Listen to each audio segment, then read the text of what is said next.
guys, I'm live on headphones because I was just dealing with computer stuff. Hi to the folks who are here, and oh my god, my crazy hair. Welcome. I give credit to Max for fixing the tech issues because I am here to tell you it has been a nightmare. Ugh. So hi to the four folks who are here. I appreciate you immensely. Thank you very much. It's been a very long day, a very trying day. Hey Jim, crazy hair better than no hair. I don't know. I know a lot of guys with no hair, and I know some women without hair. Um, so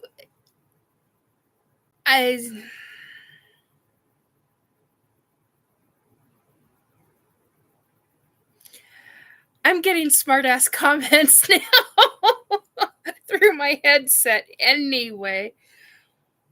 Hi guys.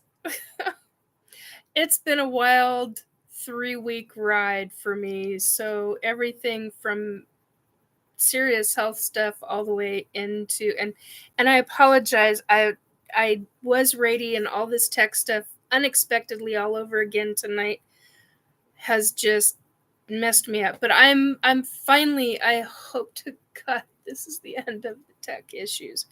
Anyway, Tipsy Tops. I have no hair. I'm one of them. Yeah.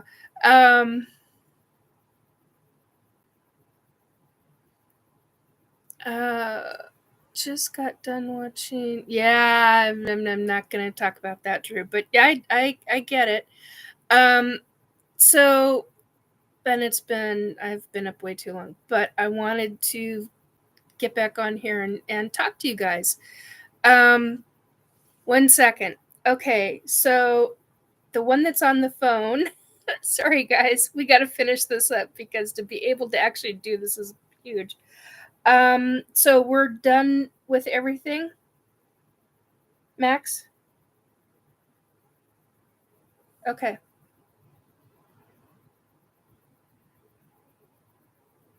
Okay.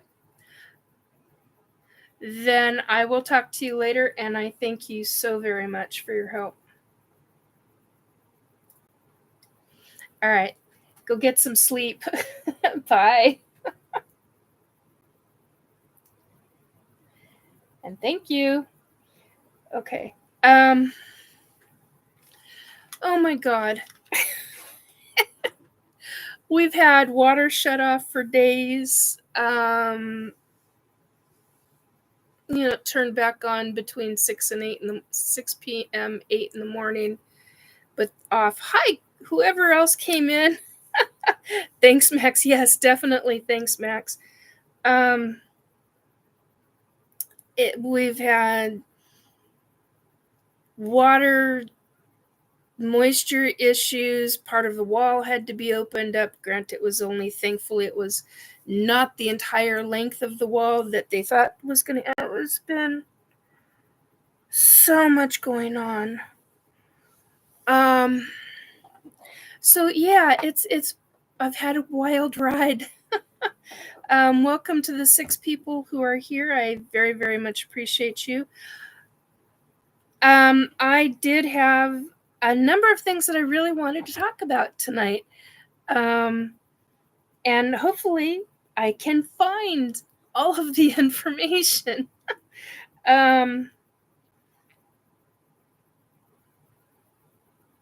Okay, so I've got to scroll. I was going to have all this prepped and ready to go, and I had my internet today, and then it crashed at 9, and it's been a wild ride since 9, and it's now 12:25 in the morning. So,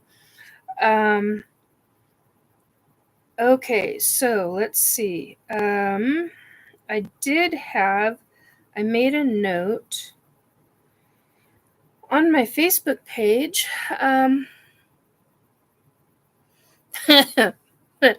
Jim, that's awesome. Jim says 3:25 a.m. Do you know where your internet is? Yeah, no kidding. It's just crazy stuff. Okay, maybe this was it. Yes. Okay. So Joe was the one who was okay. And I responded to him by saying there are a few subjects, including discussing families and nursing homes. That was what I was going to talk about. ET ships, military with ETs, and a number of other subjects, but haven't decided for sure. Okay, so that was my good reminder. Oh, see, wild hair, and so I do apologize. And at least it's shorter.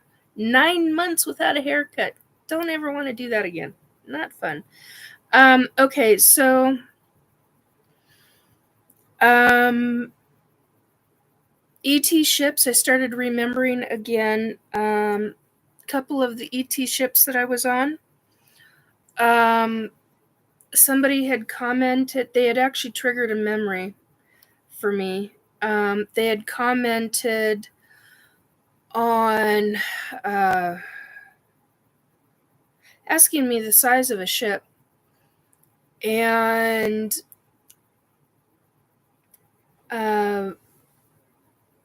one of the ships when I was a little kid was just gigantically huge. I mean, and they had asked if it was miles in diameter. And I'm like, yeah, I think it was. Simply because of how I remember the shape and design of it. And there's only ever been one person that I've ever allowed into my mind. And they started, because I was not able to draw this ship out, it was frustrating me no end. And this other person was taking me through a memory that I have, and I've never been able to turn around from this one incident. Literally in the memory, I'm not able to turn around because it's so frightening to me as a child. And it may not be frightening as a child. It just, that's how a 4-year-old's mind works, 4 or 5-year-old. And the smell was horrific. So, they literally went into my memory, and were able to start looking on the internet for different other people's art, and to show. They popped up the different pictures, different art, and this person was like, "Well, it looks kind of like this," and I'm like, I really lost my stuff over it because it did. And I went, well, the difference, and it triggered all this flashback memory stuff. Well, shoot to 2-3 years later into now the current time, and this other person was asking me how big the ship was, the actual size. And I'm like, honey, if it landed, actually touched ground on Earth, you're probably looking at 2 to 3 miles wide, if not bigger. I mean, it was huge. But that's coming from a little kid's version, not the adult. But so basically what I'm saying is, here you've got the little kid in me who's having a memory of it. Here you've got the adult in me going, who 2-3 years ago was going back, being re-triggered. Hey, Joe. Being re-triggered by the images that your friend is showing you, and it's calling up the memories of this ship, the outside of it, and what it looked like. And the person that time brought on a number of different pictures, and I'm like, no, we've got to stop at 6 pictures because now my mind is just going to start getting confused. What I remember is it's a combination of this picture that you got, this one, and this one. And they were like, wow, you're really starting to remember, because how I'm seeing it from your own memories is this way and this way and this way. And I'm like, wow, okay. So we're both basically on mark. The shape of the windows, um, from what that person was seeing was different from what I remember. Um, but the shape of the ship itself, the multiple layers of the ship, um, so that's just one ship that I really started to remember again. And because this other person had asked me how big of a ship this was, ET ship, and I was like, well, it's probably a good 2 to 3 miles in diameter. I mean, that's a mothership. That that's a mothership. So, ouch, ouch, ouch. So, um, you're talking a pretty good size vehicle, um, spaceship. So I don't know what else to call it. I mean, it flies in space. It is a ship. So, um, then it started triggering other memories of another ship that was quite a bit smaller, um, but still very big, really big, in fact. And then the 2019 ship that tried to abduct me and a bunch of other people in August of 2019, that was a rectangular ship. The other ships were round. They were not saucer by any stretch of the imagination. They were multi-level, multi-tiered ships, huge, kind of like a cylinder, but a disc, but not a disc. The discs look like, they're like this, but this thing was like a gigantic, reminded me of a wedding cake in a weird way. But anyway, well, it didn't go up in tiers like that, but it straight, anyway. So, yeah, ships are an interesting, fascinating, and I don't have the top chat up. I need the live chat. Thank you so very freaking much. There we go. Um, so yeah, intergalactic, and I do mean intergalactic because that is something that um, I have talked about. I've been participating in a group, well, a couple of different groups, and one of the things that is triggering me to remember more, well, it's continuously triggering me, but in different ways, but is not only the different kinds of ships that I've been on, but more, I don't know quite how to say it, but more memory of um, different hallways, walking down different sections, different levels of the ship, different floors of the ship, I guess you would call it. Um, you know how when you're in a skyscraper and you go to another floor 12, floor 44, whatever. So that's what it reminds me of. Um, and they're forms of elevators, but they're not elevators. They're more like what they are. They're called um, lifts. They call them lifts, which is very British to me. That's just um, so rather than very ET ish. So I find that fascinating. Um,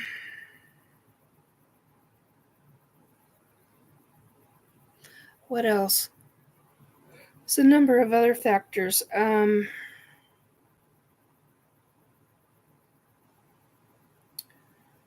number of other factors with that. I'm remembering more of our military, of our American military on. I don't remember. There are some memories that I've got where I do not remember if it's on board ship or if it's on board. How do I say? I'm just going to be blunt, on a planet or moon. I remember one time I was actually on the moon base that definitely has a base, and I don't give a rat's diddly squat if you believe me or not. I know what I've seen. I know what I've witnessed. So, and I remember one of the things that hit me really hard today was I remembered a jump room. Somebody had said something, and I mean, I didn't register that it was a jump room until today. That actually really kind of freaked me out. And and they're very distinct memories, but they're like little chunks here and then a big chunk here and then tiny chunk and then a big chunk. So, and it's like I can tell in my body that a couple of those chunks of memory, they are directly correlated to two separate events, not just one. That's something that I realized tonight. That freaked me out. I have a lot of memories that have been stopped. They're not screen memories. My memories have been blocked. And it really pisses me off. So a lot of my anger is coming back over that. Ladies and gents, this is a process. You're an ET abductee. You gotta be blunt. This stuff is a process. I've not been happy about it, but eventually I'll come to terms with it again, or semi-terms with it, and won't be so angry over it again. Um, I remember our U.S. military, both men and women in military uniform. I'm going to start crying. In walking down halls with 8-foot tall, 6-foot, 7-foot, 8-foot tall different ETs. Once again, I don't give two shits if you don't believe me. Fine. Your opinion versus my experiences and what I've witnessed, that's fine. Everybody's got their own opinion. I know what I've seen. I know what I've experienced.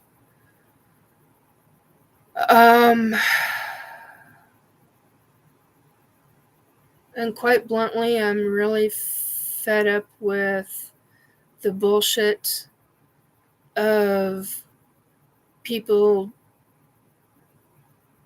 and the naysayers and the crap that go with it. Oh my god. My live is not live anymore. Are you guys even seeing me?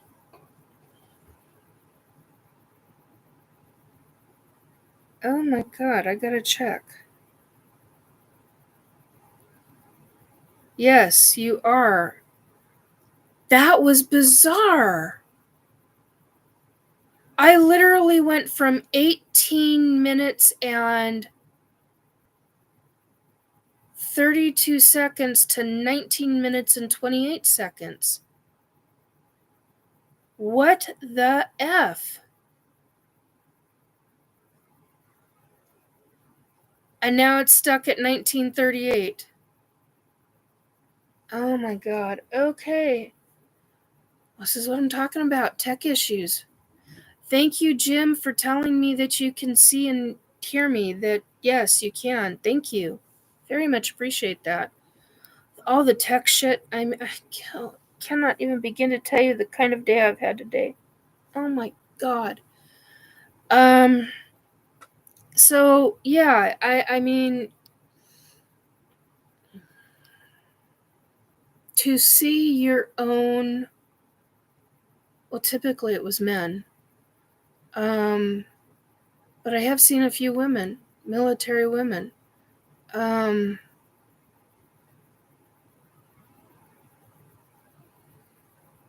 and it was usually the 8 foot tall ones, 7 or 8 foot tall. Well, okay, the 7 foot tall are the female, the 8 foot tall are the male, and those are the ones you don't want to piss off. Their form, I don't know exactly what they are, but they're a form loud and clear, and also okay. Thank you, I appreciate that, Joe. Um, so yeah, it just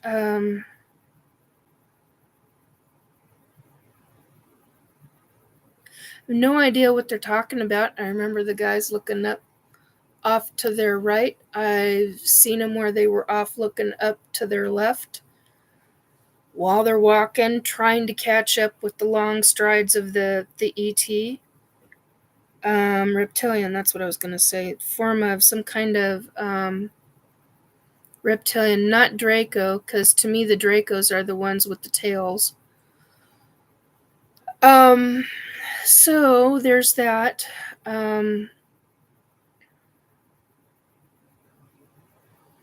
I can validate that. I can't, there's no way in hell I can prove any of it, but I know what I've seen.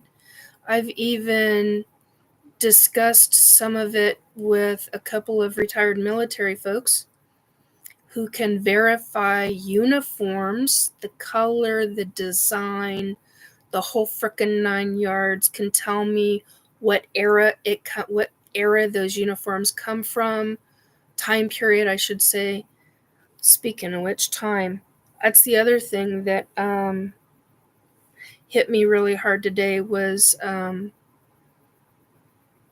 I know people that have said that there's no such thing of going forward in time and that um, that you can't come back. The ETs, my experience is different than that. I've got this physical large body has been on an ET ship a number of times where I've got muscle body memory, literally muscle memory, body memory, cellular memory. I'm trying to figure out how to say this. Anyway, every aspect of my body, excuse me, knows that I have gone somehow into the future. There's some kind of, I'm not saying I'm a 20 and back. Oh my God. No, I'm not saying I'm a 20 and back. I know people that are. And I know other people that don't believe that. That's fine. You can believe what you want. But I know I don't ha- I have these specific memories, and where, for example, my one of my hybrids, and I've talked about this before, one of my hybrid kids, a male, was in the process of dying. And they literally kept me, this physical body, not one of my clones. And I've got 3 clones. That's the other thing. And people are like, "Oh my God, you're nuts." You wake up in your your consciousness wakes up in a body when you were the size that you were at the age of 32, 34, or 36 years old. And you don't freak out. Yeah. I'm sorry. I'm 55 years old. The tits hang a little differently, okay? I was skinnier. The tits were up. And I could move. I used to do Taibo back then. I had the ability to do things. Very different now.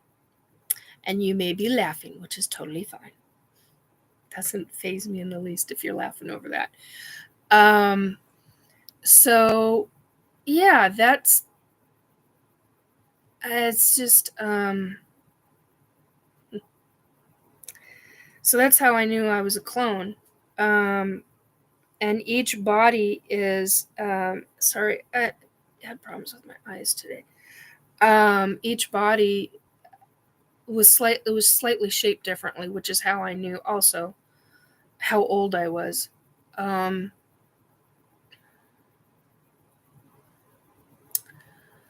Which has me a little concerned as to who the consciousness is that is using my body. Excuse me. Or if they've got parting out the higher consciousness. I already know that they do that. That goes into a whole nother level of creep factor, of pissing me off, no exponential, just, I showed a friend, I showed two friends yesterday because one of my Facebook memories called up my target practicing shooting guns. And it was from 5 years ago. And it was 5 years ago when I hadn't practiced in about 5 years prior to that. And I was asked if I wanted to go target practicing. And I'm mentioning this because I hadn't, prior to, so 10 years ago, I hadn't shot a weapon for years, almost 20 years. Of any kind, whether it was a bow and arrow, whether it was, the kind that you pull, I can't think of what it's called. It is an arrow, but it's a pullback. It's not one of these. It's not a bow and it's not one of these. It's not that kind of a bow and arrow. It's a, I can't think of what it's called. If somebody remembers, please type it in or message me because I never remember what the hell those things are called. And it has a trigger on it and it fires at crossbow. Thank you, Jim. Very much appreciated that. Thank you, sir. Appreciate that. And so,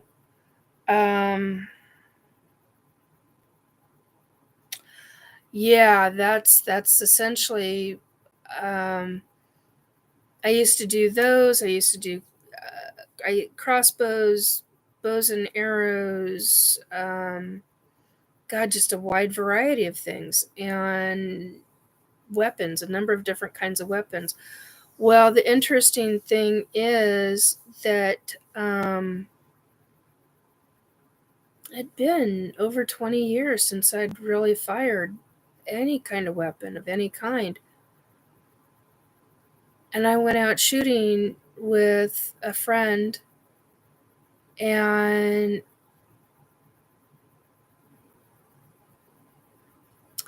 I was within the target. I mean, at quite a distance. And it shocked me. And 5 years later, here I am. And I was bad back injury, really, really bad back injury. I was on a lot of pain meds back then. Not 5 years ago, 10 years ago. And so when I was doing that target practicing, I was on my pain meds. I mean, it was really quite bad. So the fact that I could even do what I did and keep it on target, not just on the paper, but in the bullseye, in the red zone. There were not very many. There were not very many spots outside of the red zone. Let's put it that way. And how this is correlating is So 5 years ago, my target practice, I was like, those are bullet holes within bullet holes. And I used to do that. Hey, Derek, welcome. Um, and so I forgot that I used to do that. I forgot that I used to do that kind of shooting. Where I'd have 2 or 3 bullets or even 5 or 6 bullets in the same hole. Mr. B and friends, truth seekers. Hey, how you doing, hun? It's good to see you. Anyway, toasty flavored Cheez-Its. Yeah, Cheez-Its are pretty good. Anyway, so I'd forgotten that I used to be able to do that kind of stuff. But that's what happens is it just blows, no pun intended, but blows me out of the water. I mean, but how I'm putting this back with the ETs is I was trained. I was trained, and I was also trained. It's muscle memory, it's body memory, it's cell memory. I mean, it's every part of me can feel it. And it just absolutely astounds and amazes me that some of the ETs that work with the military, any of the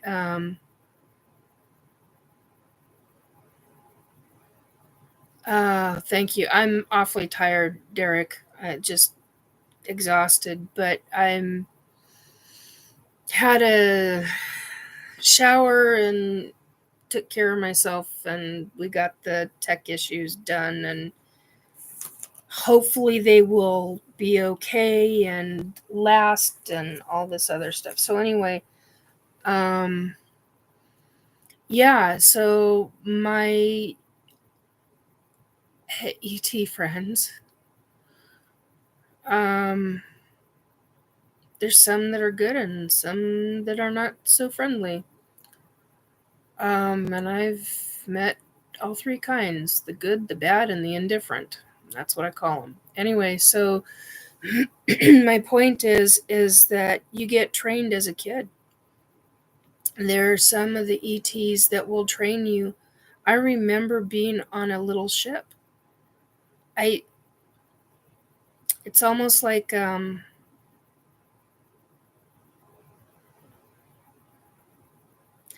you get trained. It reminds me of handheld device, and they train you from that in to start using your mind.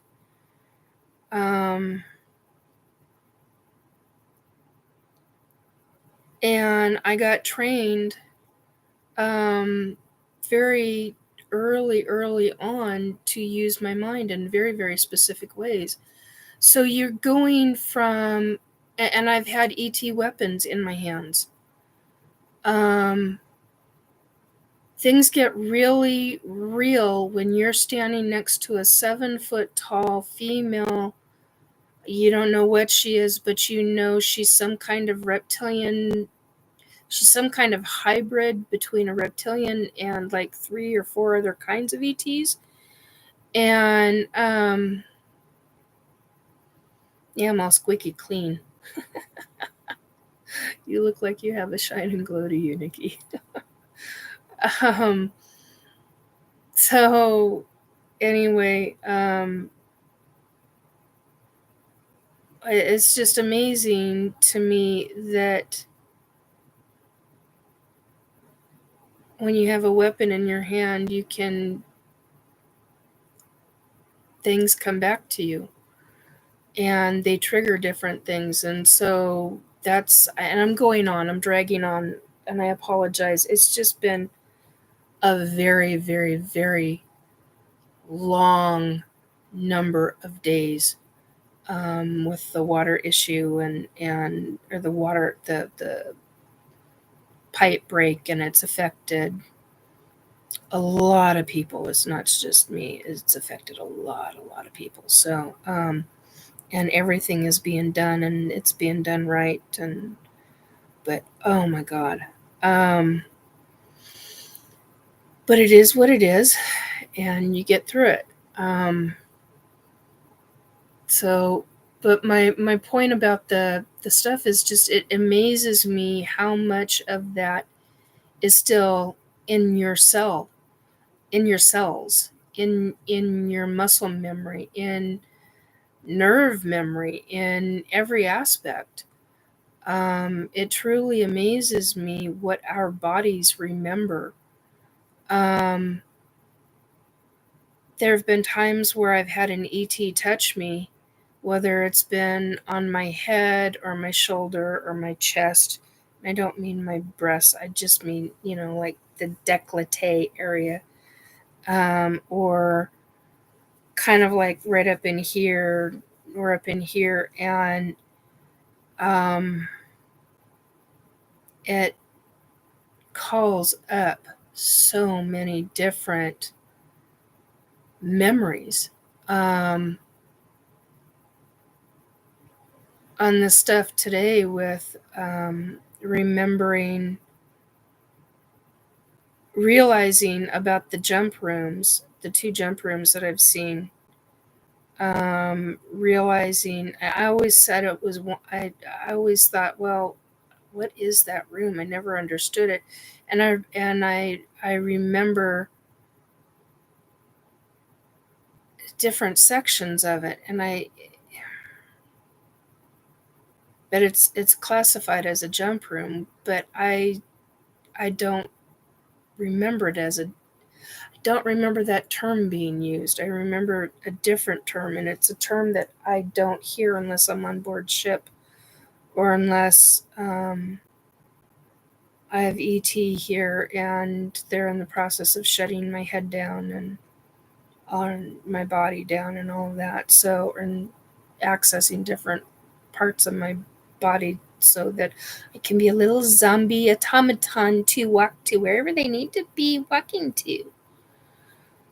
Sorry, that's me being snotty and pissed. And it's, like I said, this is a process. This is all a process.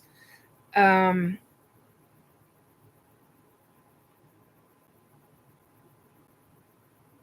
so it is what it is. You go through different aspects and different memories, and um, dealt with the ships recently again, and remembering different levels of different ships, and I don't know, and then realizing names. The other thing that's happened in the last 3 weeks is I've been recognizing um, actual galaxies. Uh, I have a friend who's helped me with that. Well, what about this picture or that picture? Puts them in a specific way, and I'm just like, oh my God, I know this one, this one, this one. I've seen that one, that one, that one. Nope, that one I've never seen before. Nope, never seen that. Nope, never seen that. Nope, never seen that. Oh my God, but I've seen all these others. And then you're looking at different nebulas, and it's kind of frightening to me, but yet really freaking cool, because the memory that calls up with it, you're also remembering the awestruck little kid that you were at the time, and how cool that is, um, and how much you really, really want to be into science. Um, and that's not the path my life took. My path took a very different route. Um, and I think the ETs instill in their abductees to be into science, so that they will go on. And that was an interesting, excuse me, Sorry, an interesting conversation that was had on a show tonight. Okay, and this will tell you how bad I'm actually drinking Coca-Cola. This is not a good thing, but I'm doing it. I got my water too, but it tells you how stressed out I am.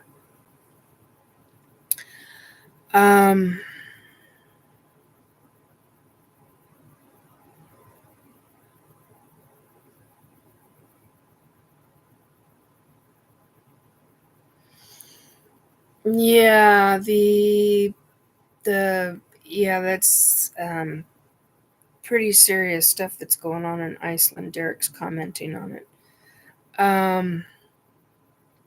Very serious. It's kind of that's a scary land mass situation. So you have all this stuff taking place, and all the memories of things, and the reason why I keep bringing up the target practice is because it just, how can I do that? I mean, seriously, it was 5 freaking years since I had fired any weapons. And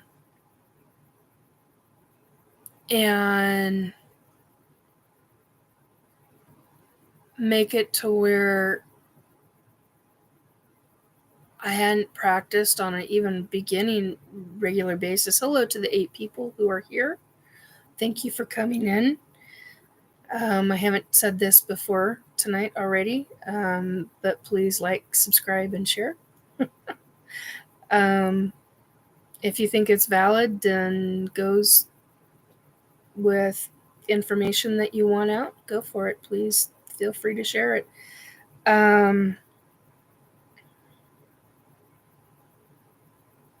So I find it fascinating, the conversations that have been going on in different live broadcasts lately, in different groups. The conversations are just really incredible in many. Oh dear, just a second.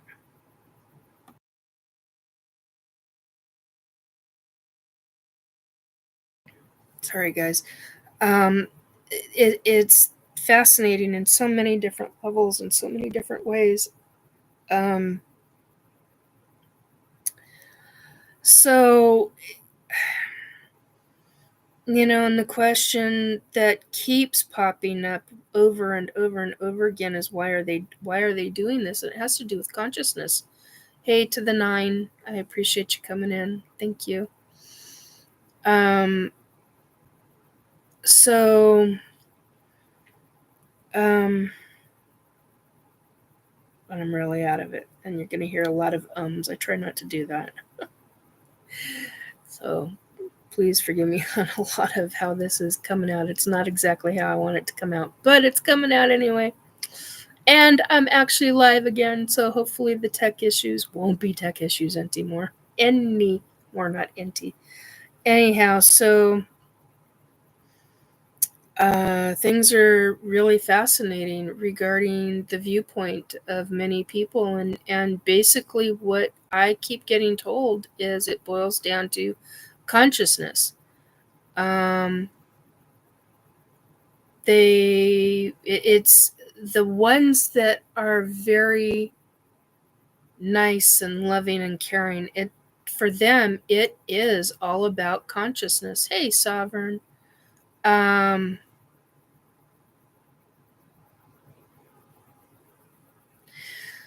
So anyway,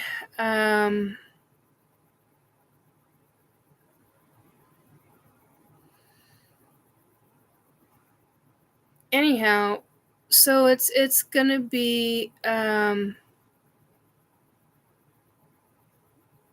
gonna be an interesting thing the next couple of years, how things play out. Be nice, you two. I am just tired enough to boot people tonight, and I can be cranky pants too, so both of you play nice. Kid you not. He's fine. You both are fine with talking about that, but don't keep it up too long, because then I will start really laying down the law, so to speak, on my channel. He's expressing stuff, so are you. Just play nice. So basically, although I do want it to shift Derek to positivity, if you can, please. I do appreciate that. And same with you, Sovereign. So anyhow, what was the other thing? There was something else. Joe, you had, I know you guys play around, but then there are times where it's not playing around, so. Okay, hang on a second. I want to, Joe, there was something. Oh, damn, I lost the spot. You had asked me. Crapola. Let's see, this is what. And I had said it too. I know I did.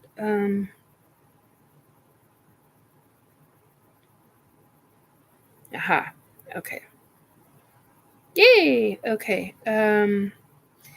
ET ships, military with ETs. Oh, the nursing home things.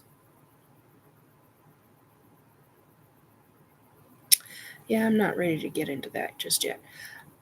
So, yeah, it's, you know, and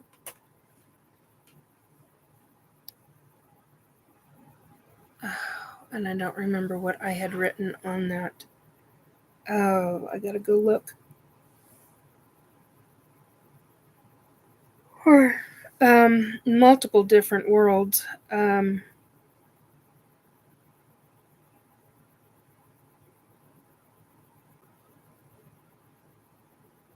Paranormal. Oh yeah, there've been a lot of spirits. That was the other thing I wanted to talk about, was the spirits.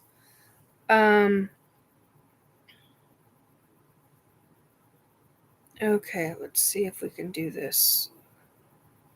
Is it gonna let me? Yes, there we go. Okay.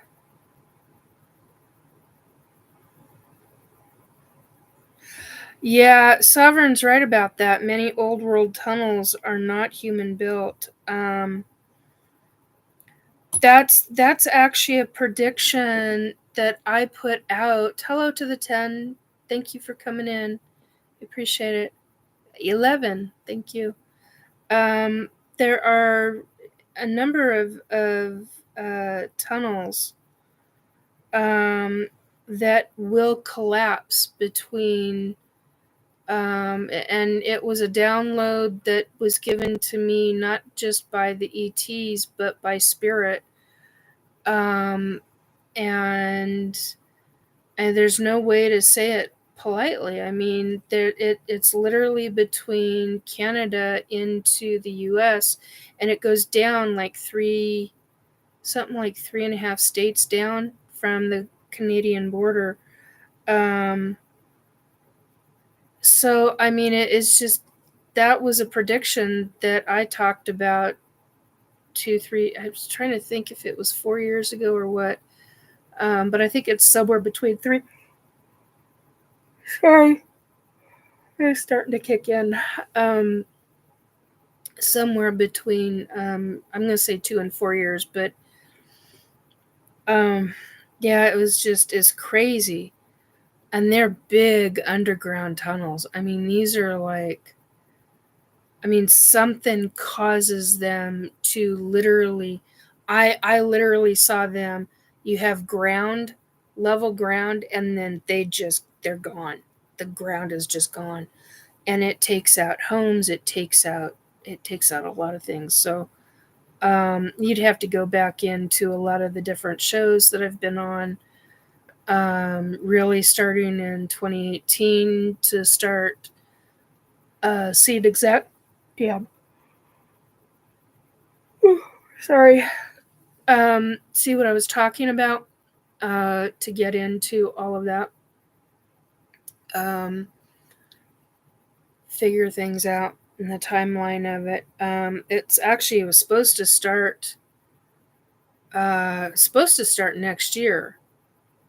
And it's not doesn't start in the US, it starts in Canada, and then it it travels down almost a straight path. It fascinates me why that happens, which tells me that there's some kind of underground tunnel.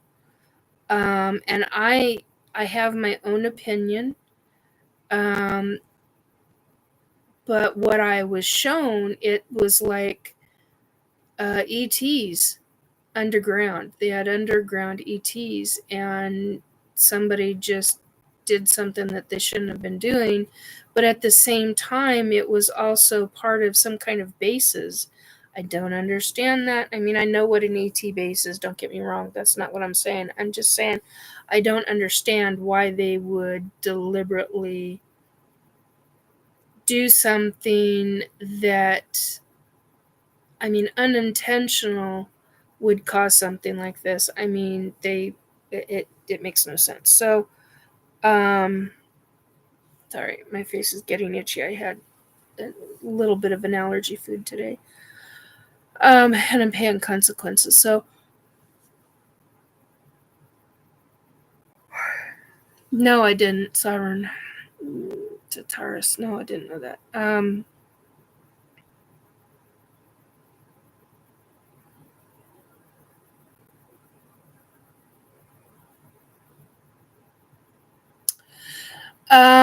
Okay, so the elves have been playing a lot lately. Um, I don't know about. No, I'm not going to use that word. But the elves I know have been the Fae. I actually talked to because of somebody else. I've done.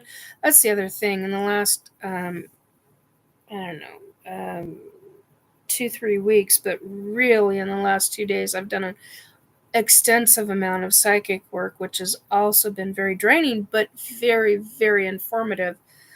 Um, and one of them was about the Fae. And I haven't talked to the head of the Fae. I mean, the entire uh, head honcho, the what I would call the king, but I don't call him that. I call him the highest royalty that the Fae have. He is the one. Well, she, but he feels his energy feels very male predominant. Um, and how do I describe him? It's like it's like you have community heads of different factions or fractions of the Fae, and they all have a higher head, a hierarchy above them, and then it goes up and up and up, and then he is the head of all of them. And he showed up and gave me psychic information. I'm not getting into that because that's none of your guys' business, but it was very specific for somebody. And I was just blown away by the information. And I forgot how loving and caring.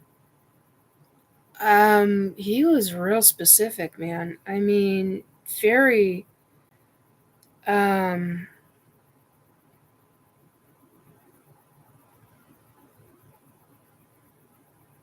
certain Fae, not all Derek.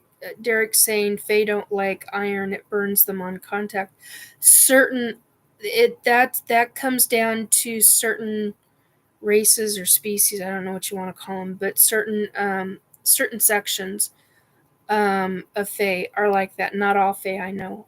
Not all Fae are like that. And I only found that out because of him. Um, when I'm going to call him because I never got a name. I kind of don't want to know his name because then I would be afraid I would say it, and that's not something um, that I would ever want to do. I would never. That's like me revealing what Michael the Archangel's real name is. No, never frickin' happening. Or a number of other beings, hierarchies that there's just no way. There are certain angels that I know that they go by specific human names that we know them as, and that's not what they're really called. Um, or the true names of the four horsemen of the apocalypse. There's no way in hell I will ever reveal their names, or the true name of Death himself. No, that kind of stuff ain't ever gonna happen. Um, so yeah, the four guys, man, there's really, really, really interesting. One of them's actually kind of scary, but the other three, not so much. But I mean, I get why people get upset over. Look, the folks that I've dealt with in the hierarchies, they all have been very loving and caring with me, very nice. If they've ever been pissed off, they'll tell you flat out that they're pissed off. And typically it's not at you, it's the situation. Um, so that always makes things interesting. Hello to the 11 people in chat. Been going for 56 minutes, or according to this. I know I came in late because of tech problems. Okay.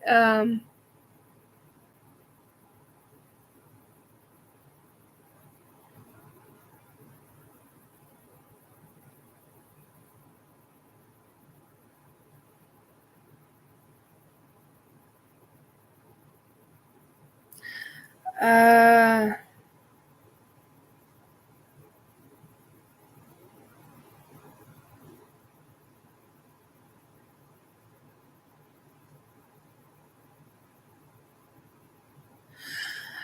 yeah, Sovereign. Just read that longer one. Not even people want to know they can read that.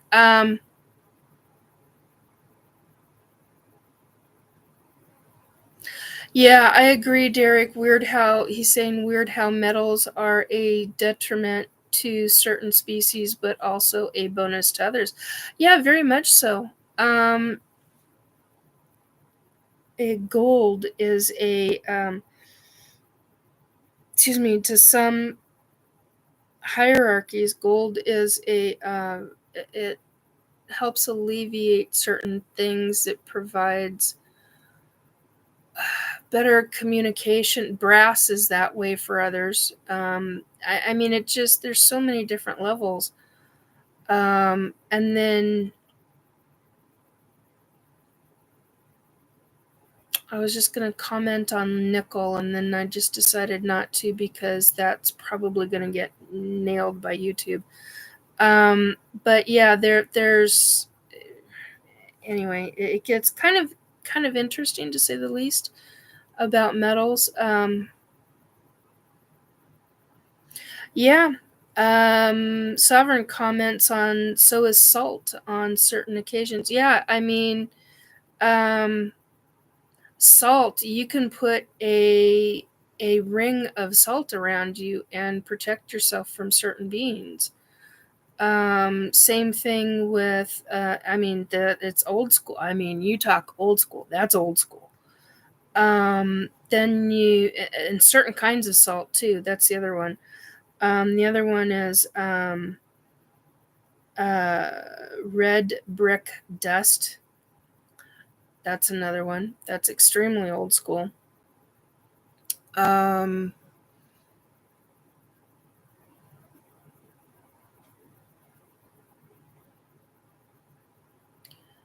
uh,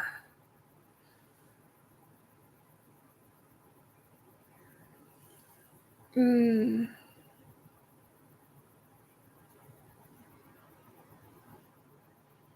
Yeah. Um, Here's an example. So Derek's commenting on platinum versus gold. You know, uh, I can only wear um, silver jewelry, silver, platinum, titanium, um, things like that. And if it's gold, it's got to be over 18 carats. Um, it's because of the specific metal sensitivities. I mean, I had a race of ET that was using a specific kind of metal. They were literally causing me to have burns. I had, they were about the size of a $50 right here. And they stopped using that metal, and I stopped. I literally would have contact burn marks, and it was a device, some kind of device that literally would melt right into the skin. Um, Craziest mother effing thing I've ever seen that I remember seeing. You have a device that's about this big around, and it's. Ouch, ouch, ouch. Hang on a minute. I've got a tape measure here. Let's find out how thick it was, or thin, I should say. Um,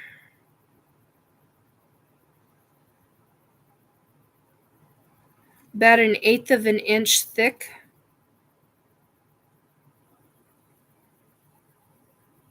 Yeah, or one, two, three. It's either 1/8 of an inch thick, or it's 3/16 thick or thin, whatever you want to call that. Anyway, so here you have this device, and they would put it right here on this part of your arm. So here you've got the ball joint. Okay, not doing that again. And so right about here is where they would put it. And I would end, or right about here, right up above. It's either down here along the side or right up here. And it literally would sit and then melt right into, and I don't mean melt. I mean,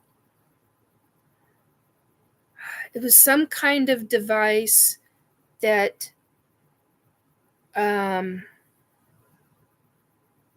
it's like your skin wasn't even there, and it would go right into the skin, not melt, but literally keep its form, retain its form, go straight through the skin and stick in the middle between here and here on the arm. So here and here. And it was a medical device.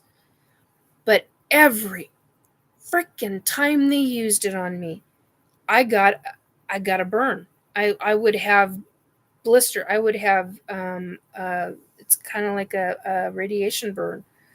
Um, and I would come home, and I'd look down, and I wouldn't realize that it was there until I'd start to scratch, and I'm going, oh my god. So yeah, I got pictures of that. Oh my god, I got lots of pictures of that. I got and there's little cylinder marks on it, so it's very specific contacts as it's going into the skin. So you've got the circle, and then you've got little circles around and in the center, and those little circles are burns. And so penetrate. Hello, Beth. Beth says penetrate. It's fun to say that. Yeah. Yeah, it penetrates the skin. And so it just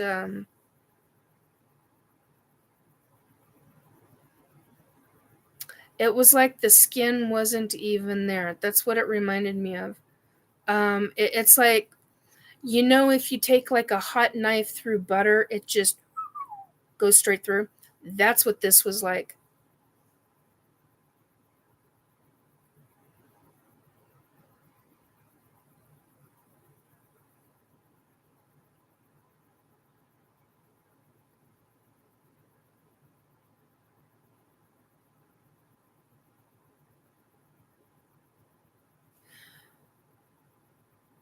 Ah, got it. um, Derek, you're asking me a question, and my brain, I'm on going into 20, close to 24 hours right now, being wide awake. There's, like I said, there's been an awful lot going on. So, wasted a lot of my time and money this year on something. Really regretting it a lot. It consumes me every time I see the person knowing the truth. How can I get out of mind? Are you asking me how can you get their information, their false information out of your mind? Is that what you're asking me? See, my brain isn't, it's not 100, it's not what it should be right now. It's just because I'm so tired and I've had so much insane stress. Thank you for the 6 likes. I very, very much appreciate it. I do. I say that a lot, but I truly, it means a lot to me. It means a lot to my heart. Thank you. So Derek, classify that, would you please? Classify, that's not the right word. Clarify, that's the right word. Kind of just the negative out of my mind. That takes work. It takes taking your focus and the ability to focus.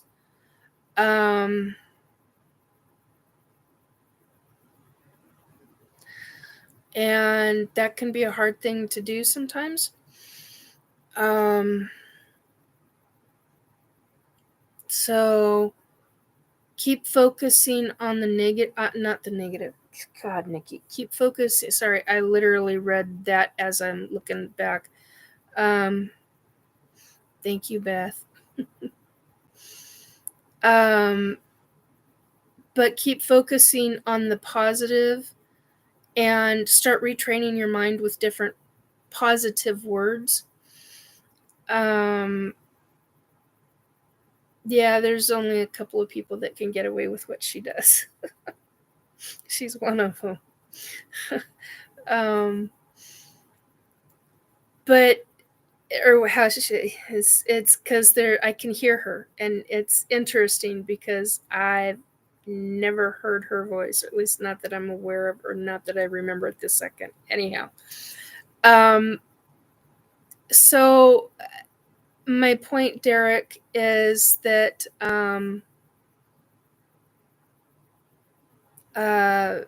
start retraining your brain. And retraining is if when you start thinking about that negative or the detrimental or whatever it is that your head focused on, use a specific catchphrase in your head, whether it's the word stop and an image of a stop sign, whether it's, oh God, what was that one thing that somebody used to say to me that they used? It was a 3-worded phrase, and I can't remember it right now. And I know somebody else that used a 2-worded phrase, and for me, it was the bright red stop sign with the white letters that said stop. It had to be very visual for me, and it had to be in my face. It had to be like right up front, and I was like, "Wow, okay, got the point." And it became really, yeah, neuro-linguistic.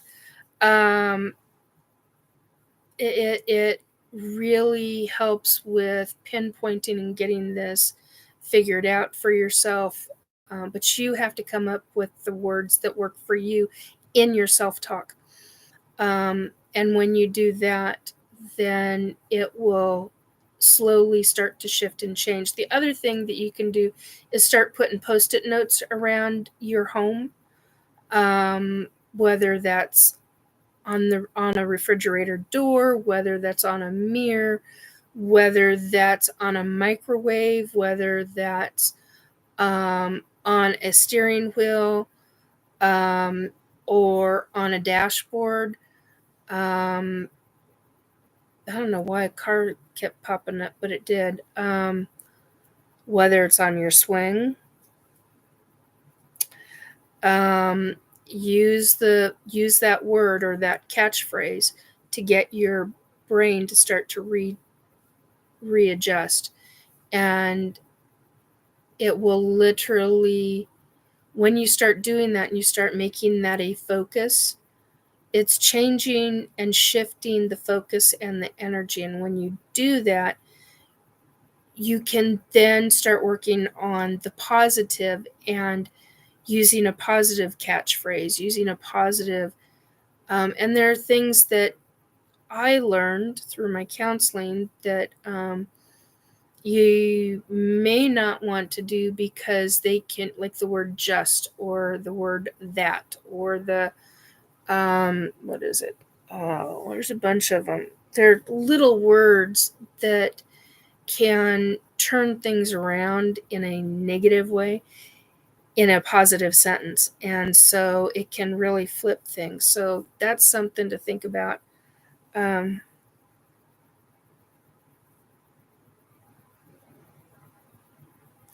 oh, sweetheart, I'm so sorry. Um,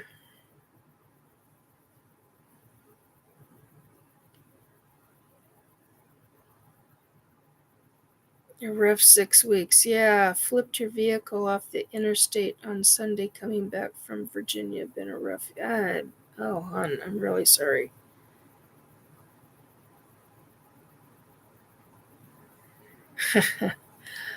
um,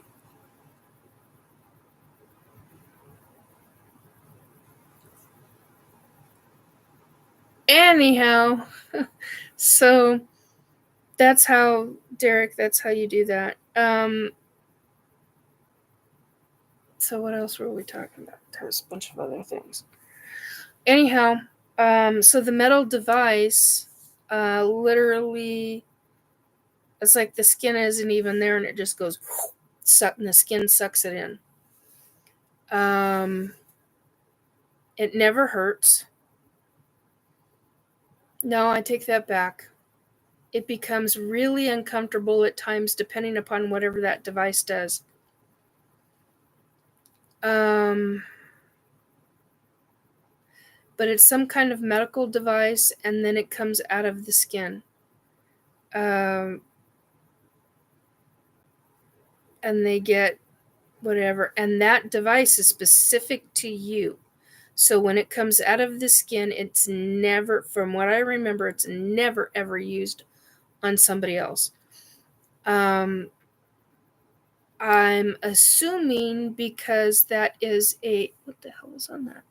I'm assuming that is because it's a meta material. It's a living metal. That's what it is. God, my brain. See, I'm just too tired.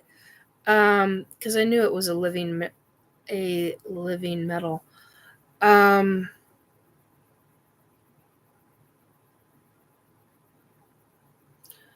so there's all of that. Yeah, we can. We only use a very small portion of our brain. Um, in the grand scheme of things, if we were able to do all the things we can, HEAL ourselves. Now, I'm saying it that way because I have seen social media and certain websites remove people because of saying and making that claim. It's known. There are people all across the world that are able to do that for themselves. Um, I knew a dentist who told me about somebody they knew who talked to the. I'm trying to see how to phrase this. Talk to them about not using Novocaine or lidocaine or whatever for a numbing agent in their mouth, to have surgery, oral surgery, because they were like no, I can deal with it in my mind. Can deal with the pain, and they proved it time and time again. So any dental work they had to have, or felt that was necessary,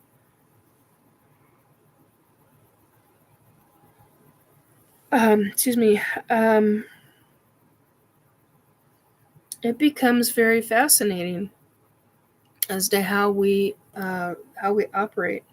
Okay, yeah, I'm gonna need to be drinking some more stuff.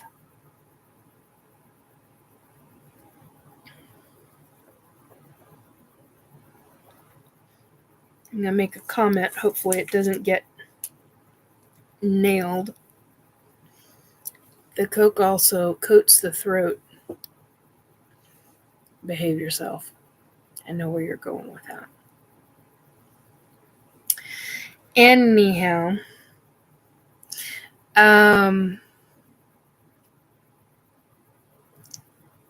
yeah, I thought you'd get a laugh out of that. Anyway, so what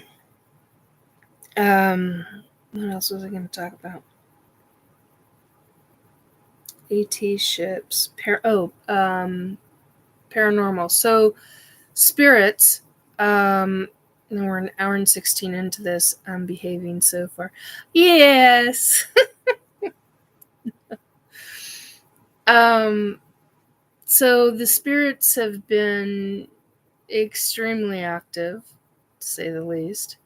Got quiet there for a while. And then they just like would not shut up, which, sometimes there's an ebb and flow thing. Um, it's fascinating to me how spirits want us to remember certain aspects of them going along the life with us. Um,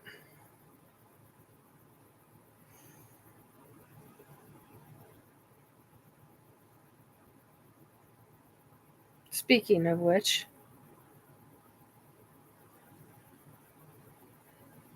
I have a male spirit here. Anyway, again. Anyhow, so the spirits, they can really get into some interesting uh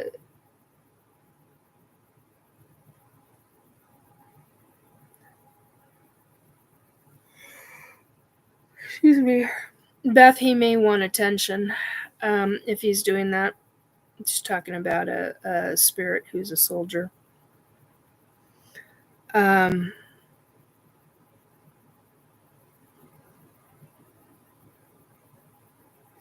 yeah, so it's just it gets interesting. I mean, we have our situations in our life, and out of the blue, here comes one of our family members or our ancient family, or somebody famous that you never expected to visit you.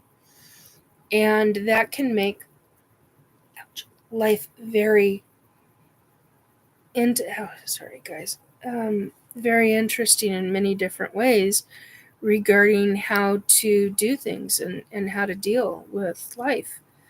And you may get whispered in your ear um, regarding the different uh, whatever it is. Oh, don't use that, use this instead, if you're a baker. Um, or cleaning supply, or I mean, could be anything, or turn here, don't turn there, turn here instead. And for whatever reason, you're being watched by somebody who's famous, just because, and you never know, it might be a comedian. I've had that happen more than once or twice. That gets interesting. So, Or you never know if you find a tearjerker of a movie, good movie, but it's a tearjerker, and that actor is deceased, they may show up to sit in with you, give you a hug, or try to tell you it's going to be okay. You never know who shows up. It's interesting. Um,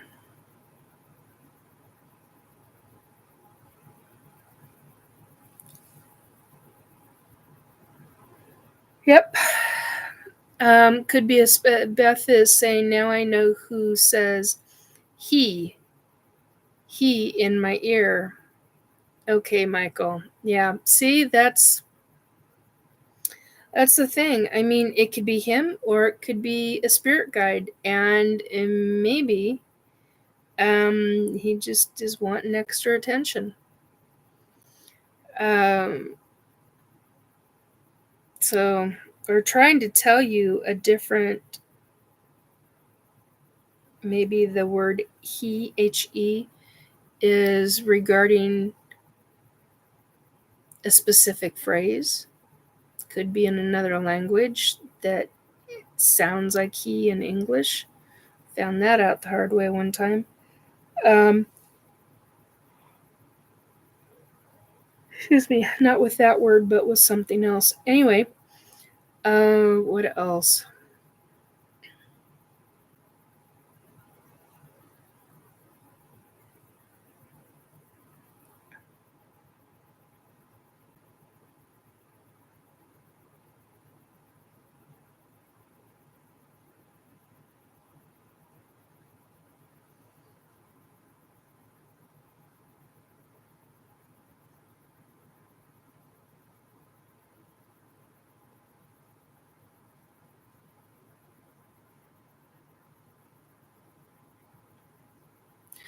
Okay, guys, I'm reading chat. Hang on a second here.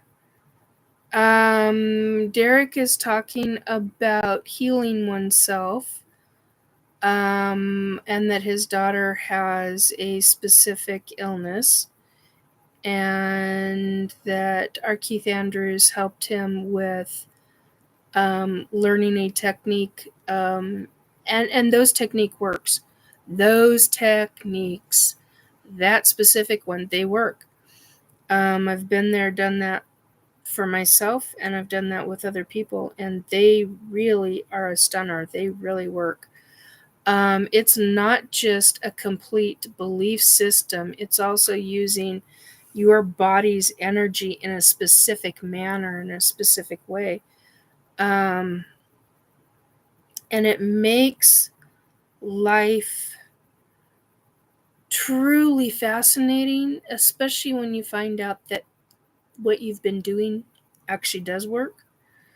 Um, it makes it very fascinating in the sense of, oh, see, if I start closing my eyes, I'm going to be out. Oh, sorry, big time. Um, so, you know,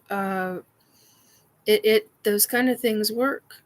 There have been who was it? Dr. Bernie Siegel, I believe it was, who wrote a book, and in one of the chapters, he talks about a woman who had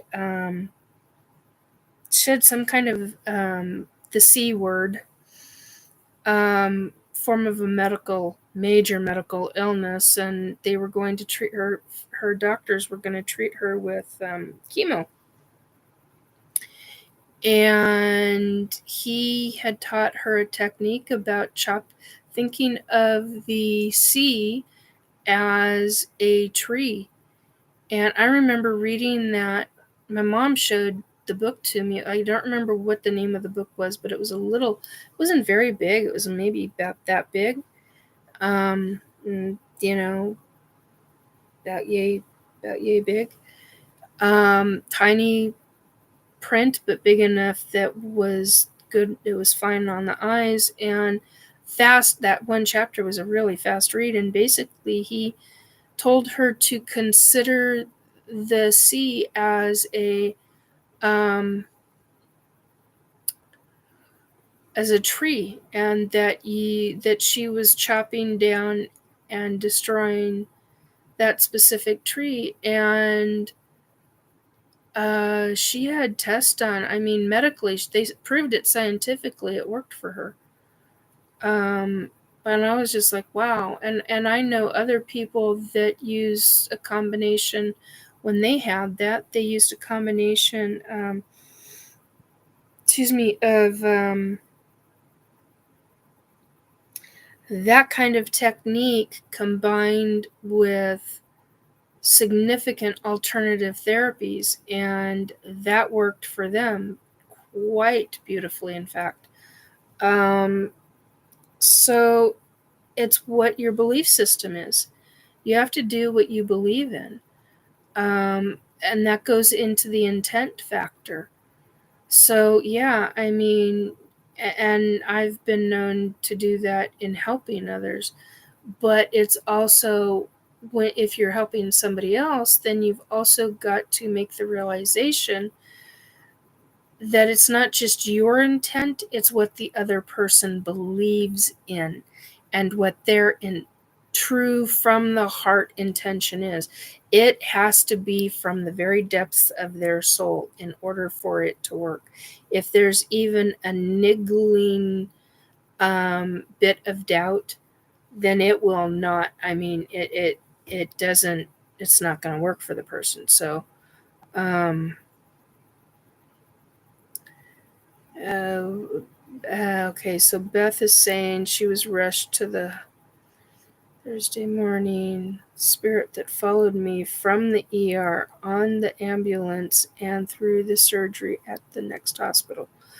Yeah, I've had that happen with my mom. In fact, I was at the hospital with my mom, and a spirit, um, after she was in the hospital, he essentially followed her and I, to her facility. Um,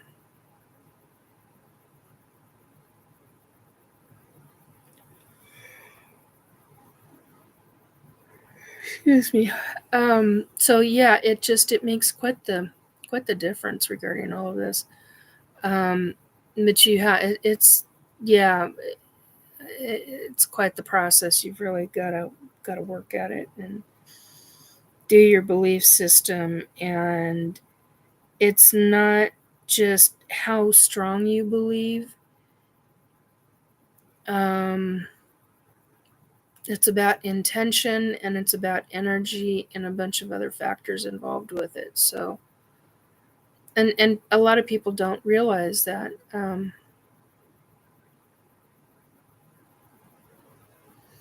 Yeah. Yeah, that means he was there to specifically help you. Did he end up going away, Beth, later after that was taken care of? And I'm really sorry that you had that. As just wow, just wow. Um. Anyway, so what else? Spirits can do a lot of different things. Yeah, then he's your one and done type of spirit. Um, he's there to get you through. So those are some really special people when they do stuff like that. That's kind of a big deal in my book, anyway. Um, okay, so one of the things that I wanted to talk about regarding folks in facilities, nursing care facilities. Um, everyone's got a different. I don't know if I'm quite ready to get into all of this because, like I said, there's been so much that's going on. But everybody's got their own experiences, and every facility is different. There's a facility here in Western Washington that had a AAA plus rating. Hello to the 10 that are in, and thank you for the 8 likes. I very much appreciate that. Thank you very, very much. That really does mean a lot to me. Thank you. There's a facility here in Washington that had AAA plus status.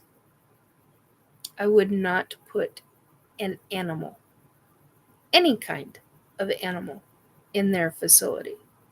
They never should have had a AAA rating. They should have had a D plus, if that.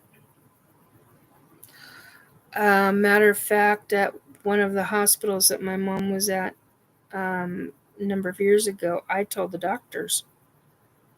Matter of fact, I threw a royal shit fit over it because I told them explicitly what had happened at that facility, and they were horrified. I'm like, don't you ever let anybody, any of your patients, go to that facility. I kid you not. Don't do that. If you saw what I had seen, you would be horrified. So,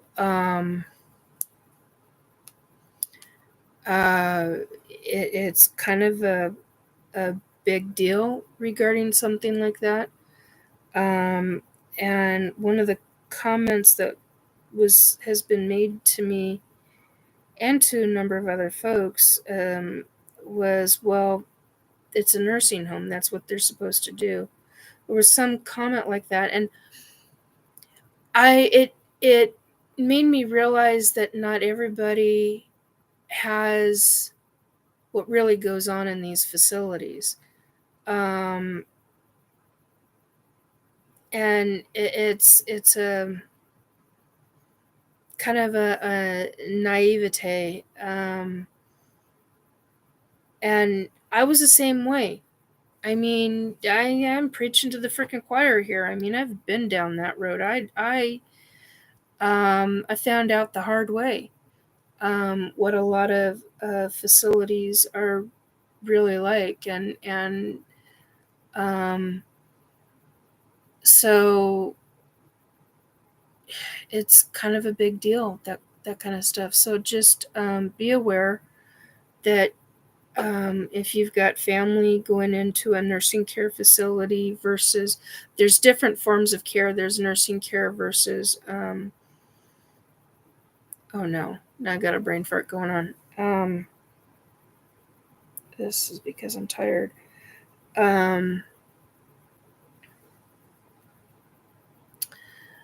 Full nursing care versus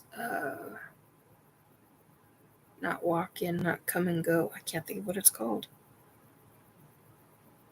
Oh, assisted living. So there's really quite a major difference. Excuse me, and that can lead to a lot of potential things. I'll try water this time around. So,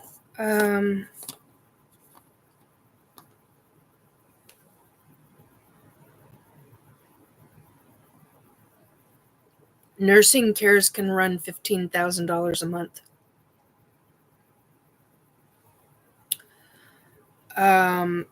And what I found out is they are not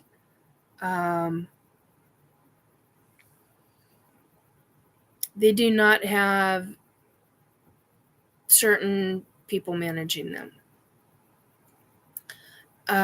So in other words, and I had a director of a very expensive facility. She was a $18,000, $19,000, $20,000 a month facility is what she managed. She was the director. And she gave me extensive information about how these facilities are run. Hey, Desiree.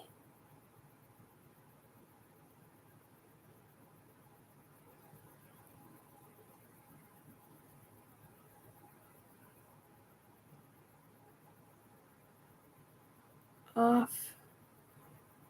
She has been on tough medications and it just isn't cutting it. But prayers are appreciated. Have a good evening. Yeah, I will. So Journey Lynn, I'm just clarifying this, hon. So Journey Lynn is her name. I just want to be sure that I got the name correct for when I do my prayers. So yeah, speaking of which, ouch, thunk. Where is my pen? There you are. I want to be sure that I put her on my list. Let go. Silly little thing.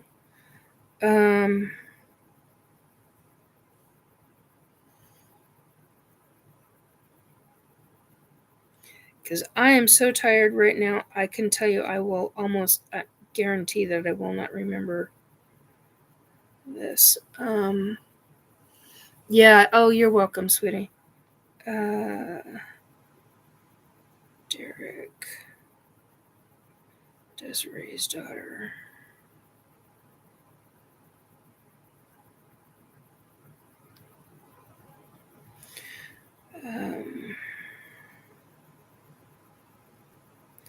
Hang on, guys.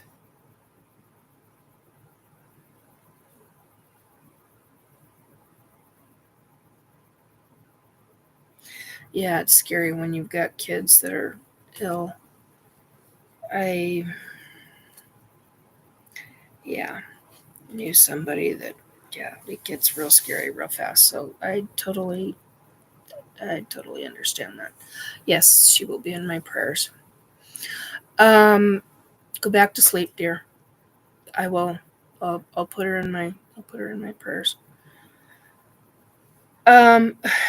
Write the date on this, Nikki. See, that's the other thing. If I do not put a date on it, solstice. Was it the solstice? We just hit the 21st. So are we? I can't remember right now. I think we're doing a solstice thing, right? Anyway, we're at an hour and 37. So yeah, 21st. Yeah, thank you. Solstice. So winter solstice. Happy winter solstice to the. I'm not saying this correctly, but you get what I'm trying to say. I wish you a happy holiday. I'm not saying goodbye. I want to be sure that I say all my happy holidays to everybody that I can think of at this time. Like I know Ramadan's going on or is about to. We've got Christmas, we've got Hanukkah, we've got Kwanzaa. Oh, and there's at least 4 or 5 others right around the same time.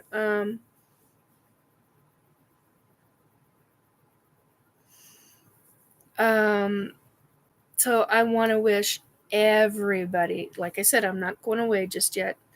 But I do want to say this now because I'm that goofy right now. That I will most likely forget at the very end. So anyway, I want to wish everybody a beautiful holiday, whatever holiday you celebrate. Personally, I do Christmas. And this Christmas, the only thing that I have up are my yearly lights. So that is it.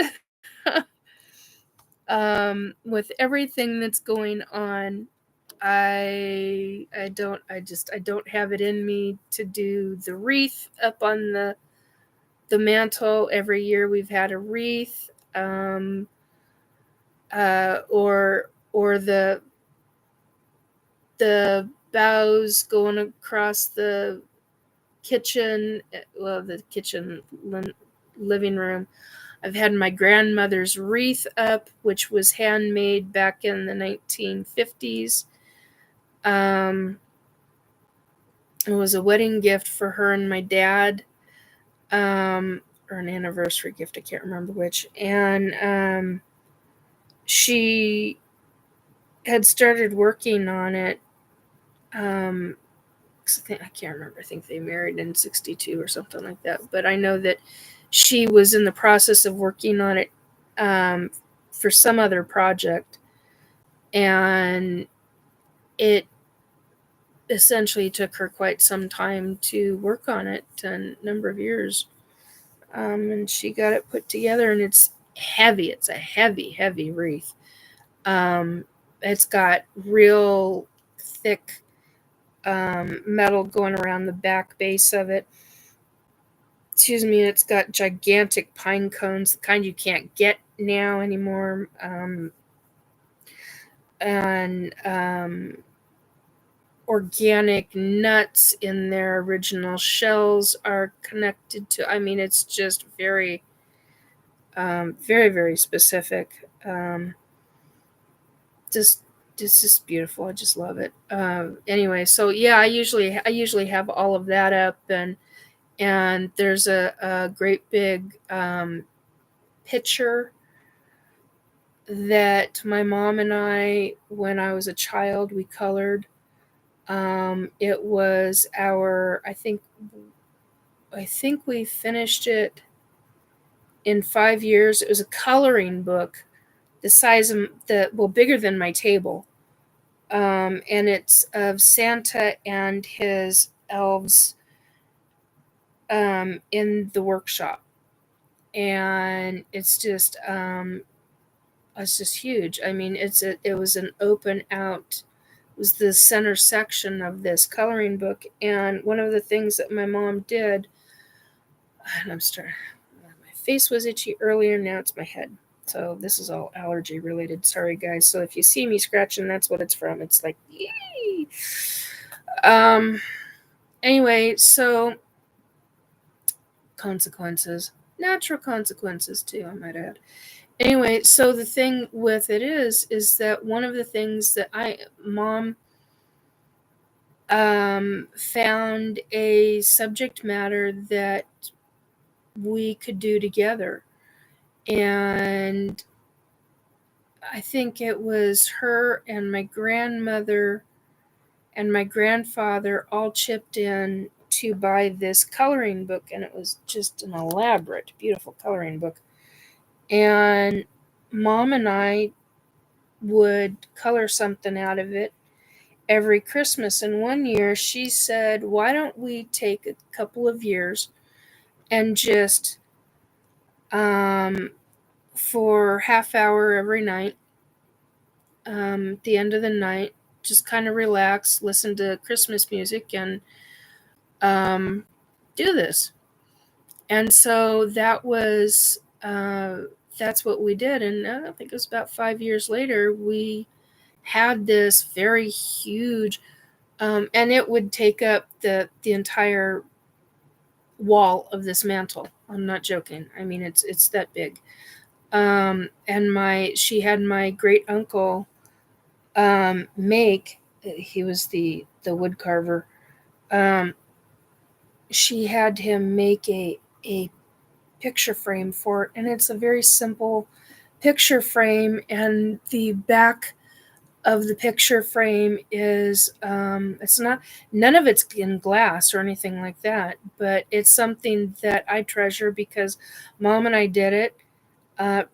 Brings back wonderful memories, and it's literally 1970s design of Santa and Mrs. Claus coming in through a door, bringing him hot cocoa and a plate of cookies, and he and I called them kids instead of elves, but he and the kids were in the workshop, and it's a beautiful scene. So I used to have that up, and um, if I didn't have that up, then I'd have this gigantic wreath that I would have up, and I haven't had that up in years because I don't have a place for it. It's too big for this. I need an entire wall. I'm not joking. I have a wreath that is that big. I need an entire uh, wall that's a good 5 feet, 6 feet tall by about 60 inches in length. 50, 60 inches in length because the wreath is so big. It was given to me as a gift. So yeah, I've got a number of things, and I haven't been able to. Everything's packed up and in storage, and I've been slowly downsizing and cleaning and all of that. So I hope everybody has a really good holiday, whatever you celebrate, however you have to celebrate, meaning what we're going through right now, we meaning everybody on this property, we're all experiencing something right now, and it's been kind of tough. So and it's not been able to. It's just one of those things. When you have emergencies, you have emergencies, and you can't do anything about it. You just got to get through it. So um, I've really felt bad for management because they've had their hands full. Oh my god, I feel so bad for them. Anyway, um, and it's affecting so many people. So anyway, I hope it all gets taken care of, and um, hopefully before the weekend and all of that. So it gets all gets fixed. So um,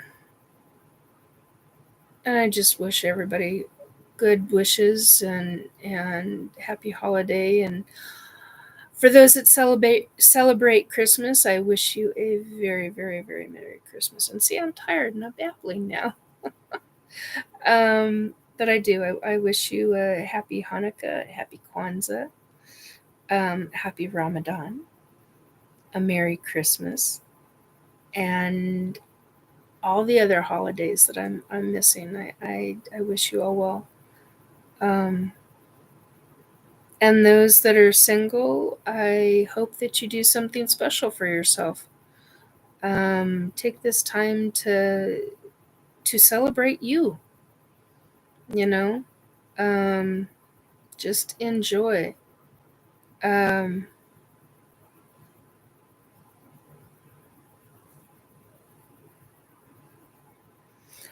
yeah, I've got a couple of friends like that, Beth. Um,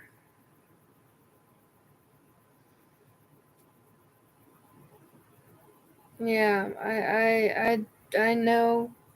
I know a few folks like that. I used to do um, to get stuff by. I've got folks that I know that are doing food stuff through food banks, and even the food banks are struggling. I know folks that are doing um, dollar store stuff because they're struggling. Um, it's a tough situation this year. Um, and it is every year, but this year, I don't know, it just seems to be harder, and I don't know why. I mean, if I really think about it, I'm sure I would realize why, but I'm just too tired right now to do it. But yeah, you're not alone in that. Just know that. Oh, and um, there are churches all over the country um, that do specific meals. You might want to look into that.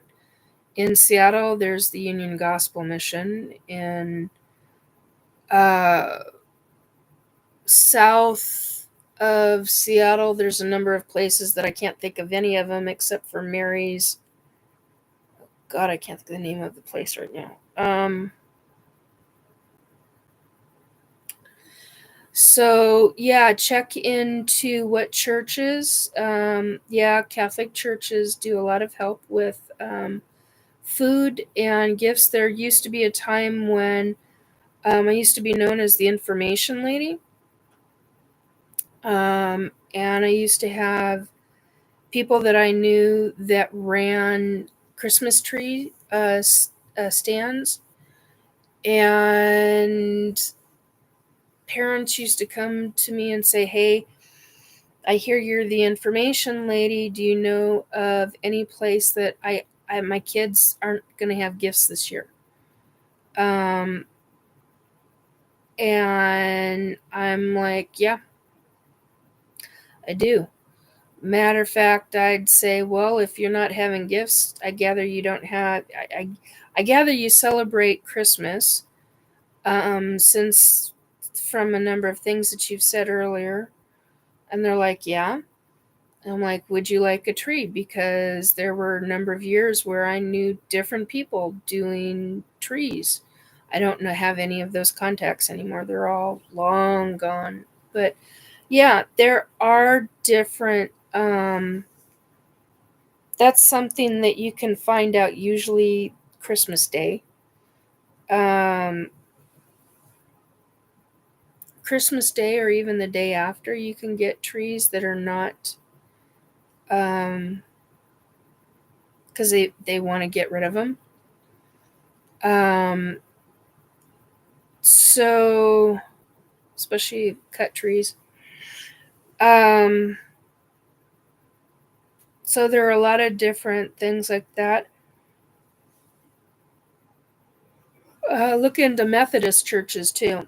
A lot of Methodists and Lutheran churches will um, do things like that as well. Food wise, uh, not so much trees, but food wise. Trying to think of other. Um, but yeah, the day of. Matter of fact, there are. Um,